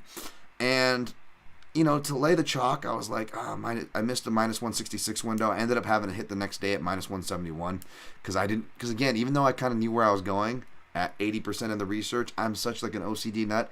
I got to go through the whole comb before I go give my bet. I got to do my work, What if I see something that changes my mind? And of course, every time I do that, I lose an even better number on it. So I ended up just, you know what? I went 2 units on max. Let me just go 2 units here. And I'm about to go 2 units on Quarantine, right? And I'm like, I think, minus 171. What am I getting? I'm only getting like 112, 120 bucks or something. Just over a unit if I win. I'm like, but Edson's tough, right? And what if he is able to survive the decision, right? And this fight does go to decision, right? And Billy's tough. He's hard to finish. So even if he loses, it could go to decision. And we got bad judges, so Billy could lose it, go to decision, and maybe still get the win somehow, right? If the judges, if they really overdo the local judges, if we don't get the normal elite higher level judges, right? That could be a real possibility. So I decided to kick for coverage and lay the money line. But again, if I lay the money line and then I lose, I got a minus 50, right? Because quarter unit for each round prop goes to decision and we win. I lose 50 there. Then I'm like, man, that's barely over a half a unit I'm profiting for a big play where I'm laying 2.5 exposed on, right? And I'm only going to maybe profit a half unit if this goes to decision. I don't like that. So this could be a mistake, folks. Probably is a mistake because I don't have that. We'll see. I don't want to say it. Maybe I will get those that lucky bounce. I had some close decisions go my way this year for once, so that's crazy. I'm grateful. I'm not forgetting that. Maybe we'll get some more. Who knows? But yeah, I wanted to make it so that I can at least pocket a unit if Quarantine wins by decision. So I ended up having to go up to 2.5 units on the money line. So I went 2.5 units. So basically, if it goes to decision, we'll clear over a unit, accounting for paying for the missed props, right? We're good. If Quarantine wins in round 2, especially in round 3, we're clearing over 3 units, right? We're risking 3 units to potentially win over 3 units, or if he wins in round 2, just under 3 units, or if he wins by decision, just over a unit. If he loses, minus 3 units. And as my bets stand now, pretty much going to have to hit every other bet just to break even, or to profit, I should say. And it won't be by much. I don't like that. So I'm going to be looking for some more plus money to add. We'll get to that. Perhaps in the next fight, Dustin Jacoby minus 165, Azamat-Murzakanov plus 140. Part of me was also like, do I really want to do 2 unit? I don't like doing 2 unit plays, and like, part of me was looking to see if the Jacoby line was going to keep going down. And you guys know me. I like Jacoby. Jacoby's done really well for me. I wanted to save some ammo for when I got to this fight. And when I got to this fight, boy, I ended up going the other way. I was like, why did I pick Roundtree, right? Again, I ended up being right, but you know me, man. I'm not victory lapping like that was some confident fight to call. I'm not happy for people to lose, much less people to lose on a bad beat. Come on, if anybody's got to relate to that and keep the same energy to that, I sure as shit better keep my same energy. That being said, why did I pick Roundtree? Well, you go back to the quick picks and prognostications. Not only did he have a losing record against Southpaws, which is 1-2 now, 1-3. I know we could argue that it is 2-2, right? It should be. She should be 500 against Southpaws. The thing was, going back to those fights, I know one of them's a grappling loss to a grapple-heavy fighter in Salter. So obviously you could throw the southpaw and the striking kind of out the window. Another was a submission loss to Camozzi early on in his UFC career over a decade ago in 2012. But Camozzi's not a submission guy, right? So you go back to watch that fight. When you go back to watch it, Jacoby's doing a lot of the shift stance striking stuff that he would later refine. You see a lot of it. You see a younger Mark Montoya in there still giving the same kind of messaging. Really good messaging, by the way. Really like Mark Montoya in the corner. Hate picking against Factory X fighters, which is, another setup to why I feel a bit surprised and uncomfortable here. But left hands were those common culprits, and in fact, Camozzi ended up eventually just rearranging Jacoby's nose with the left hand. Furthermore, whether we're talking about Pajeda and kickboxing with the left hook, of course, we can even leave him out of there. I just went back to watch all of Jacoby's career a couple times as I've broken him down, right? As I do with people. And left hands, no matter the stance, were the common culprit. And Murzakonov's main shot, he's got a mean check right hook. He's got deceptive kicks and flexibility for a guy his size, but his left hand is his money shot. Giggle. But yeah, so I was like, oh yeah. And I didn't pick Roundtree by decision. I picked him to catch him with a surprising first round knockout because Jacoby always leaves room for those counters. He does that kind of step knee thing too where he lifts the knee and does it, but he almost does it too much, arguably. Like you see some Glory or some Factory X fighters do. Not all Factory. I actually feel like I see more Glory fighters do this. Like it was a Kraus thing, and Kraus would maybe give it to a lot of his guys. Maybe that's where it comes from. But like Jacoby almost does that too much, and when he's up on one foot, he allows for counters. And I remember calling out that specifically, and you saw that specifically, and was noted specifically by Dom Cruz in commentary for that Jacoby Roundtree fight. So I could see Murzakanov doing that here, and the fact that I keep picking Murzakanov since he's unproven in round 3 to lose by that time, and then he not only doesn't lose, but he keeps winning in round 3.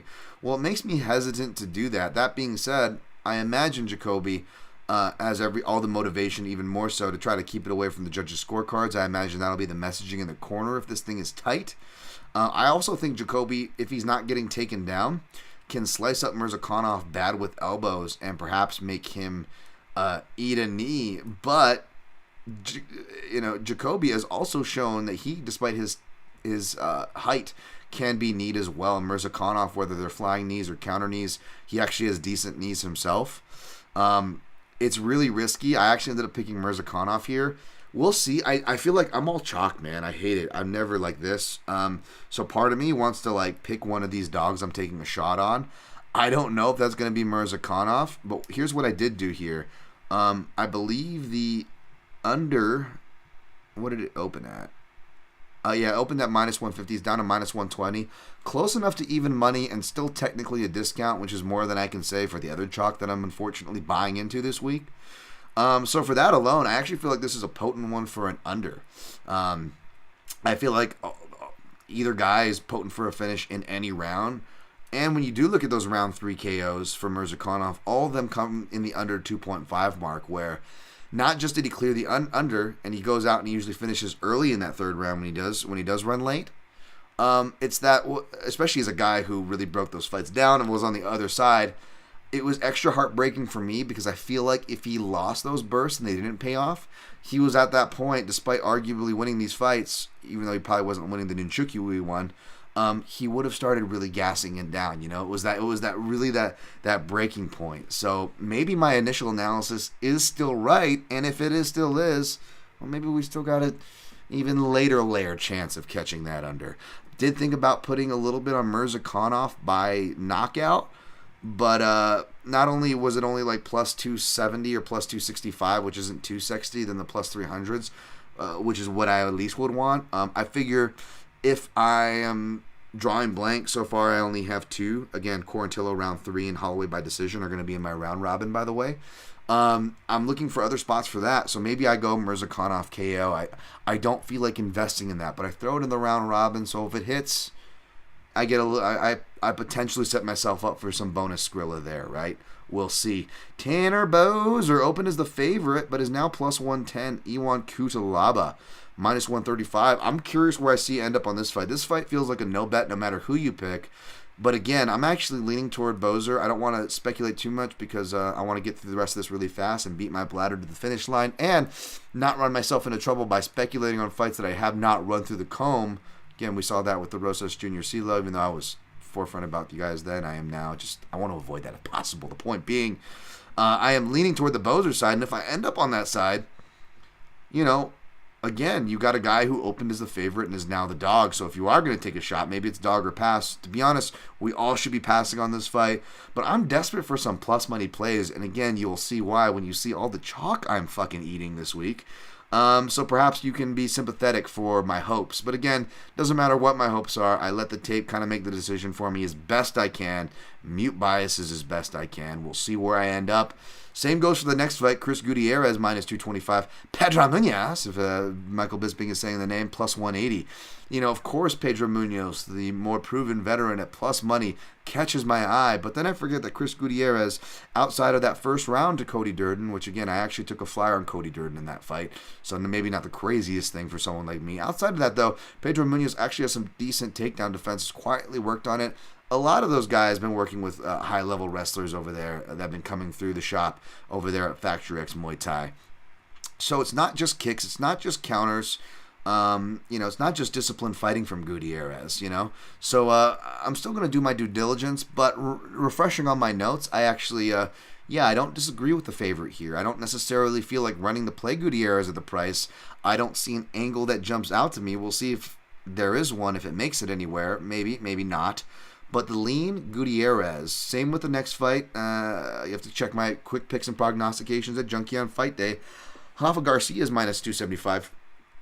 Clay Guida plus 210. We just did the Fight Night recap. Hope you guys enjoyed that up on the YouTube channel.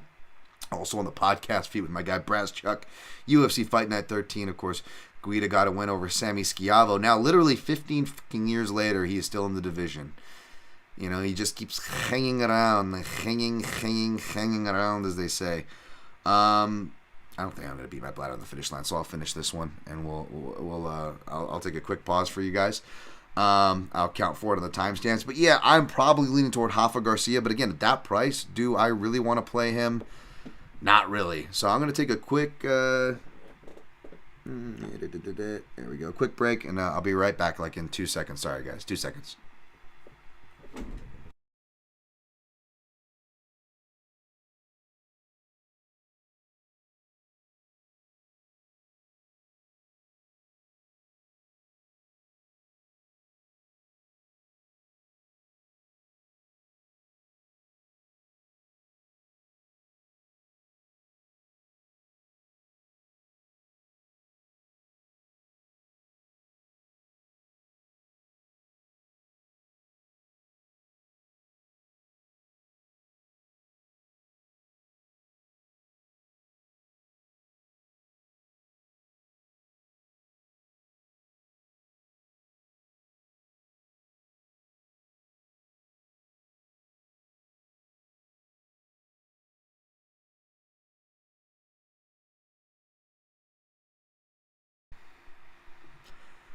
All right, sorry about that. Back.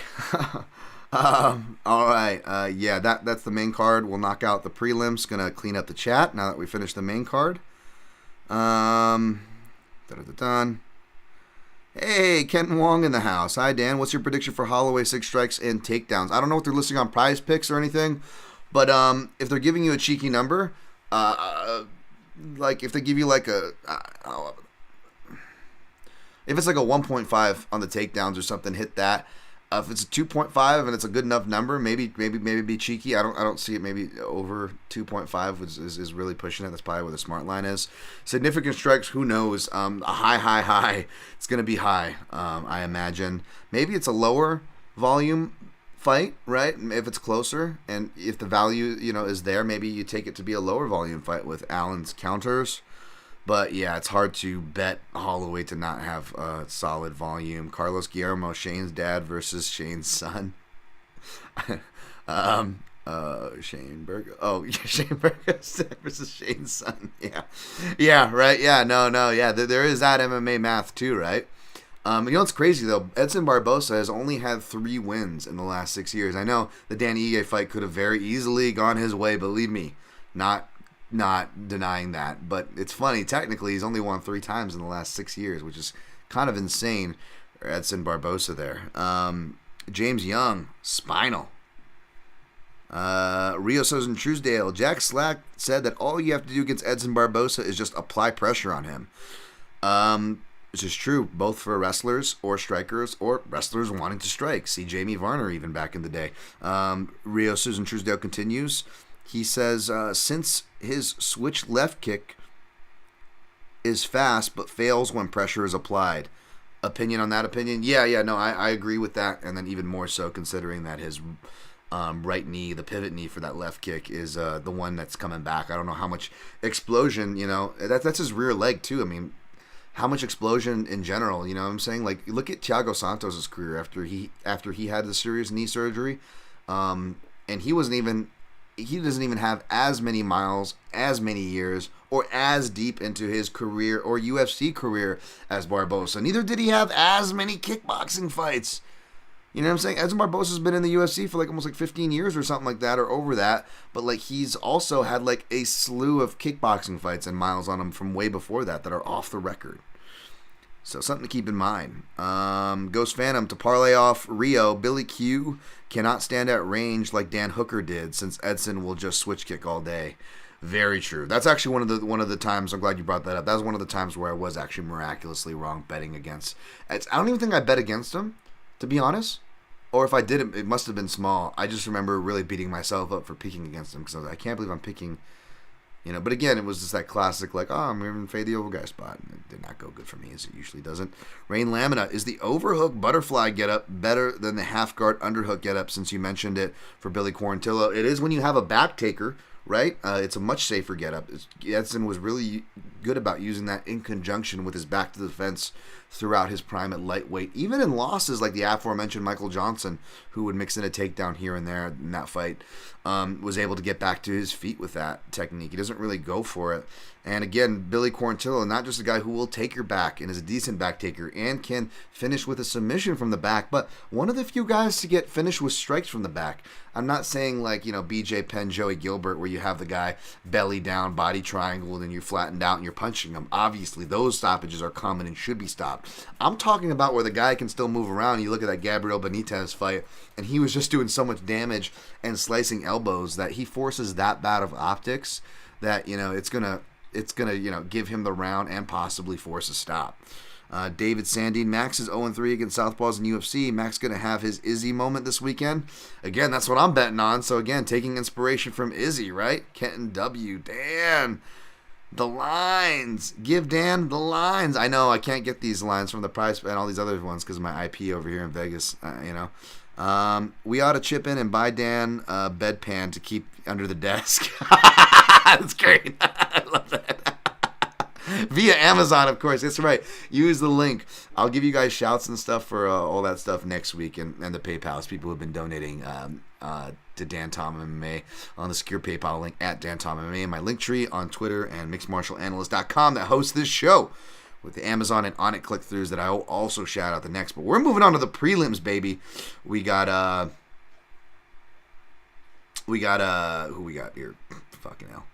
We got Bill Algeo minus 210, TJ Brown plus 170. Leaning toward the favorite here. Feels like Bill Algeo will take over as the fight goes on. But again, I didn't look into this one. I don't have any strong leans. And again, it's just more chalk unless you're looking at a prop or particular method, which I do not have for you. So nothing there. I did jump ahead to go down to this fight because it's one of the best fights on the card, obviously.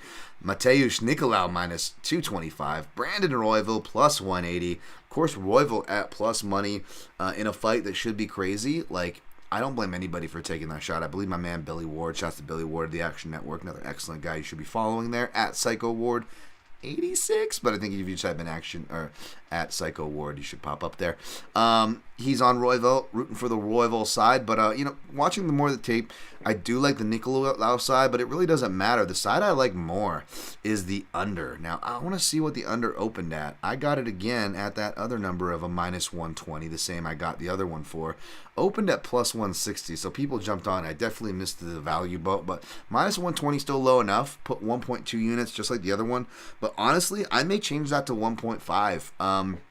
Again, I feel like the Nicolau, I know it was a close fight that could have gone either way in his lone southpaw sample size against Manel-Cap.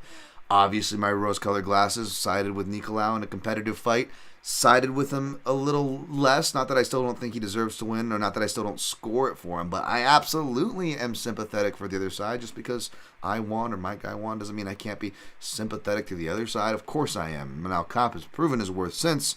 So, no shame to Cop. And, again, that should also be added props to Nicolau, because that, regardless of what you think, the fact that he was that competitive and had his moments looks even better at a guy being marked as the next title contender, perhaps being set up so with being matched up against Figueiredo. Gotta cry because I wanted Figgy on at 135. Oh well. Big fan of Royval, but again, injuries have been keeping him out. Now, we got the shoulder thing fixed, but listening to his injury, listening to his body hold up, trying to make a quick turnaround. I know it was Askarov that didn't hold up for that withdrawal, but you listen to him talk about how he, wanted to see if his body held up, and then the wrist gave out on him before trying to take that Albazi fight to stay active. And it's something that I said all the time, and I'm going to go look at his age here, but 5'9" flyweight, right? When you talk about tall guys for the division in these lower weight classes, particularly flyweight and bantamweight, it's not even just weight cut. Can they make the weight? How does that affect their gas tank? That's what you usually point to. Oh, is a big weight cut. Is he going to gas, right? Like, no, it's durability. And when people do talk about durability, they'll be like, well, I talk about durability. I talk about the shin, which is true. And it's probably the most relevant and most poignant given the brain fluid part of that equation, right? No, I'm not even talking about that. Again, like with O'Malley and these other guys, I'm talking about their actual bones. Like them getting injured in fights, right? And these freak injuries. And man, Royval is definitely one of those guys, even I believe on the regional scene. Actually on the regional scene, I believe he would be on the other end of it if I'm thinking of a certain LFA fight, but as he's gotten older, when you need to watch out about age 30 and onward, well, he is 30 now. He's going to be a couple months. He's going to be 31, right? It's about age 30 and onward where I start really watching these fighters that, again, Royval fits the bill of making these big cuts. Now, Nicolau, looks like he can be rocked at times. You could question his chin. I don't think it's out of a weight cut. And again, these are usually good shots. When Manel-Cap rocked him, one of the main times it was from like orthodox, and it was an uppercut for what that's worth, because Manel-Cap listed southpaw, but he will switch stances, and he did in that fight. Probably had his better moments from orthodox on this most recent rewatch, whereas Nicolau had good moments from orthodox, but wasn't dissuaded from throwing leg kicks, and good leg kicks, building off those leg kicks in the open stance. Again, back to jabbing in an open stance, wasn't dissuaded from jabbing and hooking off of his jab in an open stance. Nicolau will also do that bait in. He'll bait guys in from both stances and do darting crosses, but he has a particularly mean changeup from southpaw where he's really accurate. And shout out to Connor Rebush, the southpaw killer, right? Left hooks, left hands in general. Masvidal Till from that changeup. Rockhold Bisping from the orthodox left hook over the right southpaw shoulder. Southpaws don't see that coming, and Royval, for as fun as his offense is, he's not the most technically refined striker, especially from a defensive standpoint. Not trying to hate, just saying what it is. And I love these matchups because you're destined for action. You've got a high-volume, aggressive fighter versus a well-rounded, composed counter-striker. That's going to make for a really fun matchup. And I believe that's going to really bring the under to life here. But I do think Nicolau is going to come out on top. I think it gets dangerous trying to choose a method. One of my houses, unfortunately not the house I round robin in, otherwise I would choose Nicolau inside the distance. But I don't get inside the distance props in the house I round robin in.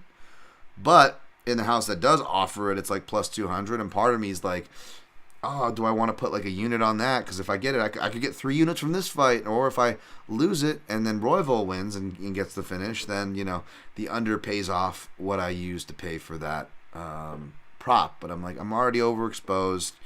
The under kind of gets everything. Why don't I just double down on the under, and I would say maybe save something from the Nicolau for the round robin, but then I'm going to have to choose, Parker. And I don't know. I would probably guess TKO because, again, Royval could be winning this fight and something could just break on him and then he loses by TKO, right? Nicolau is shown he's not the type to sell out for submissions. You know what I'm saying? Like, he'll get back up out of the guard from Matt Schnell. And when Matt Schnell turtles and is hurt, he doesn't jump on the back and take the choke. He continues punching. So if someone had a gun in my head, I'd probably say TKO for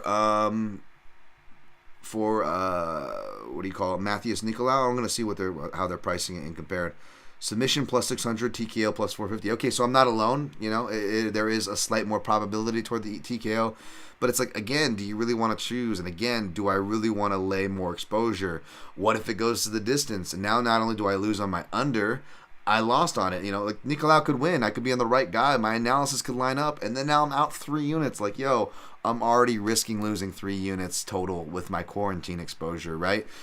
Billy Quarantillo exposure. Like, let's not do that twice in the same damn card. So I think I'm going to avoid that. But what I'm tempted to do, as I talk to you guys right now, is put another 30 ducats to make it a 1.5 unit exposure play. That gives me 25, 125, and then so that I want to do that. I'm a little more confident on this under than I am for the same price under. That's a light heavyweight fight, right? Flyweight unders have been quiet gold mines for a lot of us. These are really proven products. I'm a little more confident in it. So maybe I'll add the 30 here live while I'm on the air with you guys, place that, and if it hits, then at least it pays for my 1.2 unit exposure on the other one, right? It's kind of, I want to hope that I hit one of these total plays, right? And then as far as the big 2 unit chalk plays, I want to hope that I hit one of those, preferably the Quarantillo one, considering there's more attached, as well as an extra half unit attached on face value. I still may end up in the red if only one of those each hit, but that's essentially when you make your bets, at least me being a realist, not being a crazy luck guy or depending on crazy luck. I always expect to lose at least half my bets, and I try to fortify them to still have a winning night if I lose half my bets. So that's why I sound a little iffy. That's why I hate playing chalk in general, or too much chalk in general, as an unwritten rule, if you will. So I'm gonna add that. I'm gonna make it a 1.5 unit exposure. I did that on the show. That's not in the house that I round robin in. It's in the account that I could use more, but I gotta give more and gamble more to get more. It's called gambling for a reason, and we are fucking gambling this week, folks. All right, next fight. Ed Herman plus 180. Zach, in your face is where I'm just kidding. Zach Cummins plus minus 225. Okay, this is the other dog. I'm on the dog here, Ed Herman. I don't know if I want to play him, though. Part of me wants to, especially, again, I'm on some 2 chalky totals, and I'm on 2 chalky money lines. You know what I'm saying? Like, I need some kind of wild big plus money here outside of the plus monies that I involve myself in with the round robins. I need something here. It's like, it's not the 2-1 that he initially opened as, right? I missed the boat there, the plus 210, much less the plus 200. Plus 180 is pretty damn close, right? What are we getting on my one hash? Yeah. Plus 180 is pretty damn close. Yeah, and it's going to be a competitive fight. It should be a close fight. It should be not just a competitive, it should be a close fight. Even though Ed Herman Lost on him on Metafield. No issues with the scorecard. Metafield got the more damaging moments every round, especially from round 2 on. It was real clear with the leg and that calf kick damage. Again, it doesn't take much, right? But Ed Herman was competitive. He sure as shit was. If that sounds crazy, let me just hold the bill, because even if you want to argue and split hairs, was he competitive? Close and competitive are different things. Close means the round can go either way. Competitive means you weren't completely blown out of the water. You had your moments. You were comporting yourself. You were never looking for ways out. It didn't look like you were on the verge of being stopped, even when you got hurt in moments. That's how I deem competitive. God forbid. But the way people break down Ed Herman, it's ridiculous. Like, I get it, he's old and slow, but it's funny. People are like, did you know Ed Herman's old? Like, yes. But what's more funny than pointing out the obvious that he's old is pointing out that he's slow. Like, oh, yeah, he's slow. Oh, I went back to watch his fight from 2019 and he was still slow. Like, you guys realize this guy's been fighting since like 2005, 2006 in the UFC, right? You guys realize that if you go back to those fights early in the UFC or even before, I don't know who needs to hear this, but Ed Herman was never a fast athlete. He was always slow. Ed Herman needs to make it ugly to win this fight. Again, not saying you need to pick him, not saying you need to like him. I'm not even a crazy Ed Herman fan. It's just the analysis always kind of blows me away, as reductive as it is. Newsflash. Ed Herman's always had to make it ugly and in the clinch. He kind of comes from the camp, Team Quest, that base all their fucking fighting around the clinch. I kind of would guess a thing called osmosis would still exist, being the only Team Quest fighter still training and actively fighting there. I don't see how any of this is a surprise, folks. Also, he competes in divisions where you can still get wins like this. I know light heavyweight is more of an athlete division of the big men's division from middleweight to heavyweight. Yes, you do need more of that athletic speed and explosiveness and pop that Ed Herman, yes, clearly doesn't have. But if we look at the common threads, it's either lights out grapplers who submitted him early on in his career before Ed Herman got his Brazilian Jiu-Jitsu black belt and actually became quite crafty on the ground himself, right? And even then, those were like the Ronaldo Souzas, the Damian Maias in their prime, right? And again, athletes, right? Ronaldo Souza especially in that equation more than Maia. Or strikers, it's lights out knockout strikers who got to be early, got that athletic explosiveness. I hate to use that word, especially when we're talking about guys like Brunson and so on and so forth. But yes, like that's the southpaw. That's the guy who beat him. That's the guy who knocked him out. John Vellante, that was an ugly fight, granted, but that probably should have went Ed Herman's way. Even John Vellante was like, yeah, and his team was like, yeah, it's a pretty bad decision there. So if you take that out, like the dude's been winning way more than he's been losing, in a post-prime career of, again, newsflash, a guy who's already been slow. He's kind of lived in that slowness. So, again, if you want to pick against Ed Herman, that's completely fine. You want to pick against him being old, completely fine. But if you're going to say you're picking against him because he's slow, like it's some kind of fucking miraculous analysis you're providing, like I don't know what you've been watching, that you're only figuring this out now, or assuming that it's something, somewhat of a recent development. And I bring that up not to defend Ed Herman. I didn't even play this yet. I might not play it. I want to. If I can't think of anything for my round robin, I'm definitely throwing Ed Herman just money line in the round robin, because it's going to be close. We're going to have crazy judges. It's going to be a crazy fight. But again, not only does Zach Cummings not really fit that bill of being a knockout puncher, although I will say Zach Cummings, he's quietly accrued some knockouts later on in his career. If you look at the stats, which are wrong, because one of his best knockouts, they don't even count against Trevin Jones. He does a really cool combo that I like. It's probably janky and you look stupid if you're like someone like me doing it, and maybe even Cummings, but Cummings pulls it off, and fucking badass for him for doing it. But he, as a southpaw, which Cummings is, he throws a cross, and then he shifts and steps forward and throws a left hook into orthodox. I love it, right? And I actually will do that on the bag. And as I come in the left hook in orthodox, I kind of do a jump shift. Like you'll see Tyson, for lack of a better example. Not really a jump shift, but like kind of a jump, and it kind of like a little bit of a hop as you that left hook, and it loads you for a right uppercut to the body or coming up to the head. But he actually knocks down. Oh, no, Akhmedov, actually, sorry. In the first round of his Mario Akhmedov fight, actually in the loss, he actually scores a knockdown. But again, folks, surprise, surprise. I don't sit down, brace yourselves. Fight metrics, stats are actually wrong when it comes to an MMA fight. Holy shit. I know. Yet people go out and fucking list them like their second nature without actually doing the tape, without properly putting in context. Meanwhile, my ass going through putting things in proper context, doing the tape, putting it together in a digestible format. Still get idiots in my comments going, "What about the context?"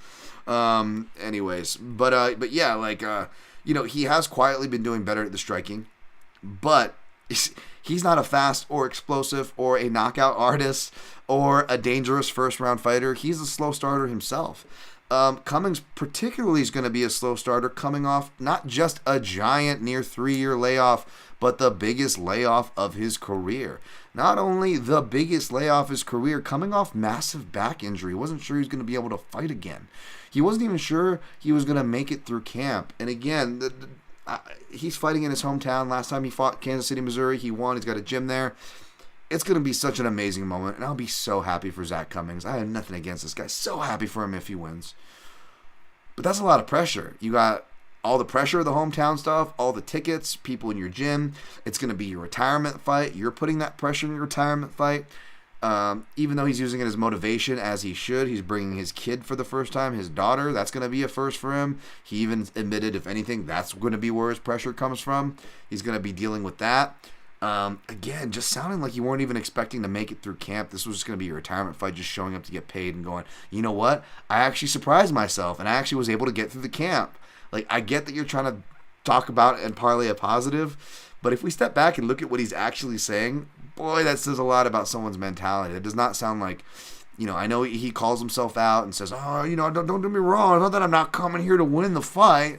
Like, just the fact that that's in there and that he's not just it's in his head or a seed's planted, he is like doing the waltz with it and having dances and really exploring this idea and gaining it all. Like, all that's going to be really compounded. I know that's a bunch of narrative woo-woo, but again, all that's going to be compounded with the layoff, the home thing, and again, the injury. He wasn't a high percentage wrestler, even though he was a better accoladed wrestler in college than Ed Herman was. He is a second-degree black belt and compared to Ed Herman's first-degree one. Like, technically in the accolades, he's got an edge there. But size means something for a guy who did his best competition, even though he did fight at light heavyweight, although I think he hasn't fought there since MSV fight, lost to the late, great Ryan Jimmo. A guy who competes at welterweight, and again, even at his best against smaller guys with his wrestling creds, he wasn't a really great takedown practitioner. Low percentage, not the greatest setups on his shots. A better shot than you would expect, but again, Zach Cummings is not a lights-out athlete. He's an athlete in the sense that he's done sports all his life, but he's not really an athletic guy. And the last time we saw him was arguably the last fight of his prime, to where now he's clearly post-prime, right? He was 34, 35. Now he's 38 years old. I know Ed Herman is 42, but Cummings is 38, maybe even going to be 39 this year. Either way, big layoff, not just an injury, like a potential changing injury. Like, wrestlers don't get any better with age in the first place. Zach Cummings wasn't a lights-out takedown wrestler in the first place. Didn't have the stats, not that the stats mean everything, to support him in the first place. But now you've got the back injury, a bigger guy who can still wrestle, and coaches used wrestling on the regular. That's how Ed Herman's been keeping busy. He's wrestling and jiu-jitsu is the strength of both the area that he lives in, the gym that he takes part in, and as well as, even though it's not as much as obviously high-level training partners as coaches as the Florida American top team, the Portland Satellite American top team, still some decent people. You look at the people that you're working with, the strengths are in the wrestling and jiu-jitsu there for what that's worth. And rounding this final point,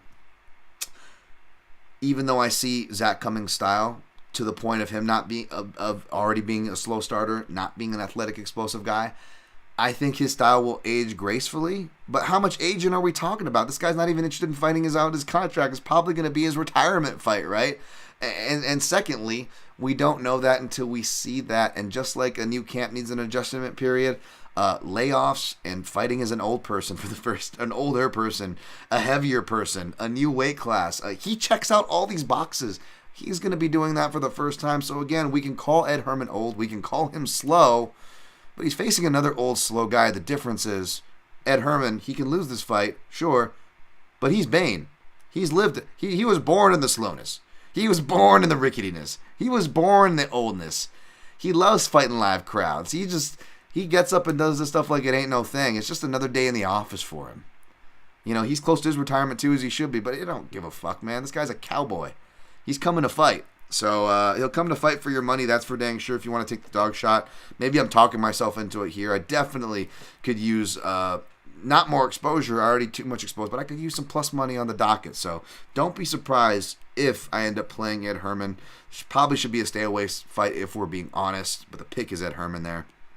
We'll blow through the rest of this fast. Jillian Roberts minus 135, Piera Rodriguez plus 110. I think Piera opened as the favorite. I'm going to lean toward her, probably pick her, but not too interested in this fight.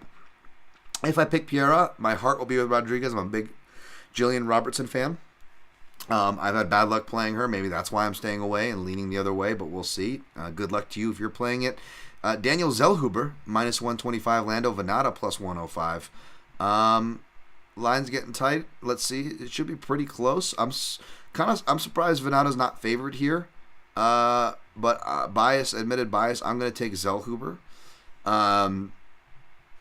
I wasn't able to look too much into this fight. I wasn't able to, keep up too many tabs. I've only been recently getting back in the gym. I know this kid's active, and I've only heard good things, but not that I'm the type to share or seek inside information with y'all or anything like that. That's not my style, obviously. But yeah, I haven't even been around to see what this kid's been doing to give you any kind of cool takes. But I'm wishing him the best, and I know my guy Eric will probably be in his corner. So of course there's stated bias there, and again bias in tow. I probably would be staying away from this fight anyways, for what it's worth. But yes, there's a bit of bias, but I'll probably end up picking Zellhuber here. Bruna Brazil minus 160. Denise Gomes, I have no clue. We'll probably lean to Brazil. Aaron Phillips listed southpaw, but it won't matter because Gaston-Bolanos doesn't have UFC level southpaw experience, much less UFC level experience, but he is minus 190 over Aaron Phillips. I will take Bolanos there. But again, not a fight I'm rushing to bet at the window or a fight I researched heavily. Jocelyn Edwards plus 115. Lucy Puddle of Love for old school listeners. Lucy Pudilova. Lucy Puddle of Love. I don't know where that came from, to be honest. Let's not think too much on it because it starts to get creepy. But I will probably pick Jocelyn Edwards here. No, not for other creepy reasons, but no, honestly, there's probably a little bit of bias there. Maybe she's been training a lot of Extreme Couture, a lot of people that I know, seeing her around. The point is, I'm seeing her putting in the work. Not sure what Pudilova's been up to, but it didn't look like she improved too much from what I remember in the last time when I had to rerun her through the comb on her return. It'll probably be chaos. Probably not a fight you should bet. All right, going to clean up the chat and then recap my picks and plays. How do we do on time? We'll be under 2 hours at least. All right. Ghost fan, when Royval gets hit, his reaction is like those wacky inflatable arm men. Yeah, that is true. Choose, Parker, choose! Rios does in Truesdale. You know what's up. You already know the quotes up in here. Who else we got? We got James Kendrick. Dan needs a VPN to get the cool lines. You know what? VPN and food apps, this is how much of a boomer I am. I'm not even kidding you. Maybe one time that I'm slipping my mind. I'm not trying to be dramatic, and it sounds like I am. I have not successfully used a food app to deliver food once. It's always been like a girlfriend, a friend, or even a family member will do it before I will. VPNs, none of them seem to work. I've tried a bunch of them, and I never noticed the difference. I'm still not allowed to do anything cool that I try to do. So I don't know what's going on, but Dan Tom's a boomer, and I need like a personal assistant here in Vegas. Though I'm not rich enough to, don't have enough money to even dream of that. Canton W still mad at Herman and whoever the ref was for that fake nut shot that would have been a KO. Absolutely. Herman's southpaw record, I believe, is 2-3, but it could easily be 1-4.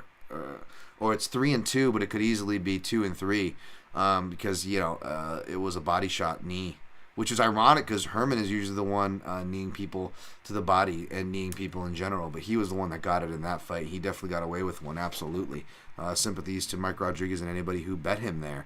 Last one, Rain Lamina. Do you see David Avilan at your gym? Not that I know of by name, though that name sounds familiar. So nothing pops to mind right now. I apologize for that, Rain Lamina. Again, folks, like the video if you haven't. 5-star. Again, I could if you guys haven't given me 5-star ratings and reviews on iTunes, I could really appreciate it. Just open up your iTunes app, please. 5-star rating, 5-star review. I haven't gotten those in a while. I haven't asked for them in a while. I really could use them to help balance out the algorithm. It honestly does help. The likes, the subscribes, it really does help. I try not to pollute your feed. All the shares and the retweets. Again, you don't have to use any PayPal link or buy anything to support this show. But if you would like to, mixedmartialanalyst.com is my website that supports this here show. Scroll down, /look to, /toggle to, slightly to the right. You will see Amazon and Onnit click-through banners if you do any shopping through those godforsaken sites, and you want to, have a small percentage of your purchase at no extra cost to you be kicked back to this here program to help the podcast stay afloat. It is greatly welcome in that same place at mixedmartialanalyst.com, or where you can find me here at this little name tag with the creepy thumbs up I give at DanTomMMA on all social platforms. You will see my link tree, which has a secure PayPal link as well. DanTomMMA, I believe, is the address at PayPal there. If you have a good night and feel like reciprocating some back, or just want to tip, be kind, and support the show, really appreciate you guys all, new listeners. I try to keep it tight. I'm sorry, I really am trying. It's really tough with both me, this format, and everything that I have to get through and account for. Try my best. I hope I am not air quotes complaining or air quotes crying too much. I love you guys. Hopefully you love me for me. That doesn't mean I can't improve or accept criticisms. I'm trying my best to be better all around. So hopefully you guys appreciate that. James Kendrick, lastly but not leastly, said, bigoted things offend you. For me, be labeled as a troll by SMP. I don't think people should be labeling you as a troll. Sir, everybody at South China Morning Post is cool. I'm sure your tone, everybody's tone gets misunderstood a lot. I don't expect anybody to like me. No one has to agree with me. But at the same time, I'm sure a lot of stuff I say is probably not meant to offend, and it does. So I'm apologetic there as well. I feel you, my man. All we can do is try to be better and move on. All right, recapping picks and plays and getting out of here. Taking Holloway over Allen. Taking Billy Billy Q, Tampa, Buffalo over Barboza. Taking Murzakanov over Jacoby. Leaning toward Boser over Cutelaba. Check my quick picks and plays. Leaning Gutierrez over Pedro Munhoz. Check my quick picks and plays over at MMA Junkie at DanTomMMA on Fight Day. Leaning toward Garcia over Clay Guida. But again, check my quick picks and prognostications at MMA Junkie on Fight Day.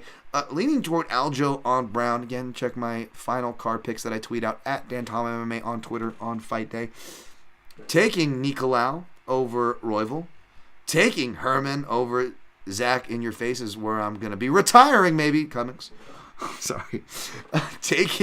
Leaning toward Rodriguez over Robertson. We'll see. Check my picks on Fight Day. Leaning biasly toward Zellhuber over Vannata. We'll see. Check my picks at DanTomMMA on Twitter on Fight Day. Leaning toward Brazil over Gomez. Check my picks again at DanTomMMA on Fight Day. Leaning toward Bolanos over Phillips. Again, check my picks at DanTomMMA on Fight Day on Twitter. Leaning toward Edwards over Pudilova. Again, check my picks on Fight Day. As of right now, I'm on Holloway. Holloway by decision. Holloway minus 177, 2 units. Quarantillo minus 171, 2.5 units. Quarantine round 2 plus 575. Quarter unit. Quarantine round 3 plus 700. Quarter unit. Nico Royval, which I just upped to 1.5 units for the under 2.5 rounds at minus 120. That's a 1.5 unit play. Took the same under 2.5 rounds at minus 120 for Murzakanov and Jacoby. For 1.2 units for hopefully a unit return in the round robin. You will see Holloway decision. You will see Quarantillo round 3. I'm not sure what else you see. You might see Murzakanov KO because that is the official pick and lean, albeit I'm not too confident, hence me not playing it straight up. Perhaps I'll throw it in the round robin if I can't think of anything better, and especially if I don't ante up the balls to play Ed Herman, finally get some plus money, get a damn dog on this docket, then you bet your ass you'll probably see Ed Herman fill out the round robin regardless if he makes a 1-unit straight play. I can't afford to put much more. Already way more exposed than I should be. But hey, bad bets cash all the time, and you can get sweep no matter how much work and how much justification you got. That's the game. It's luck either way. I'm grateful either way, and I'm wishing you luck either way. So best of luck, and always protect ya neck.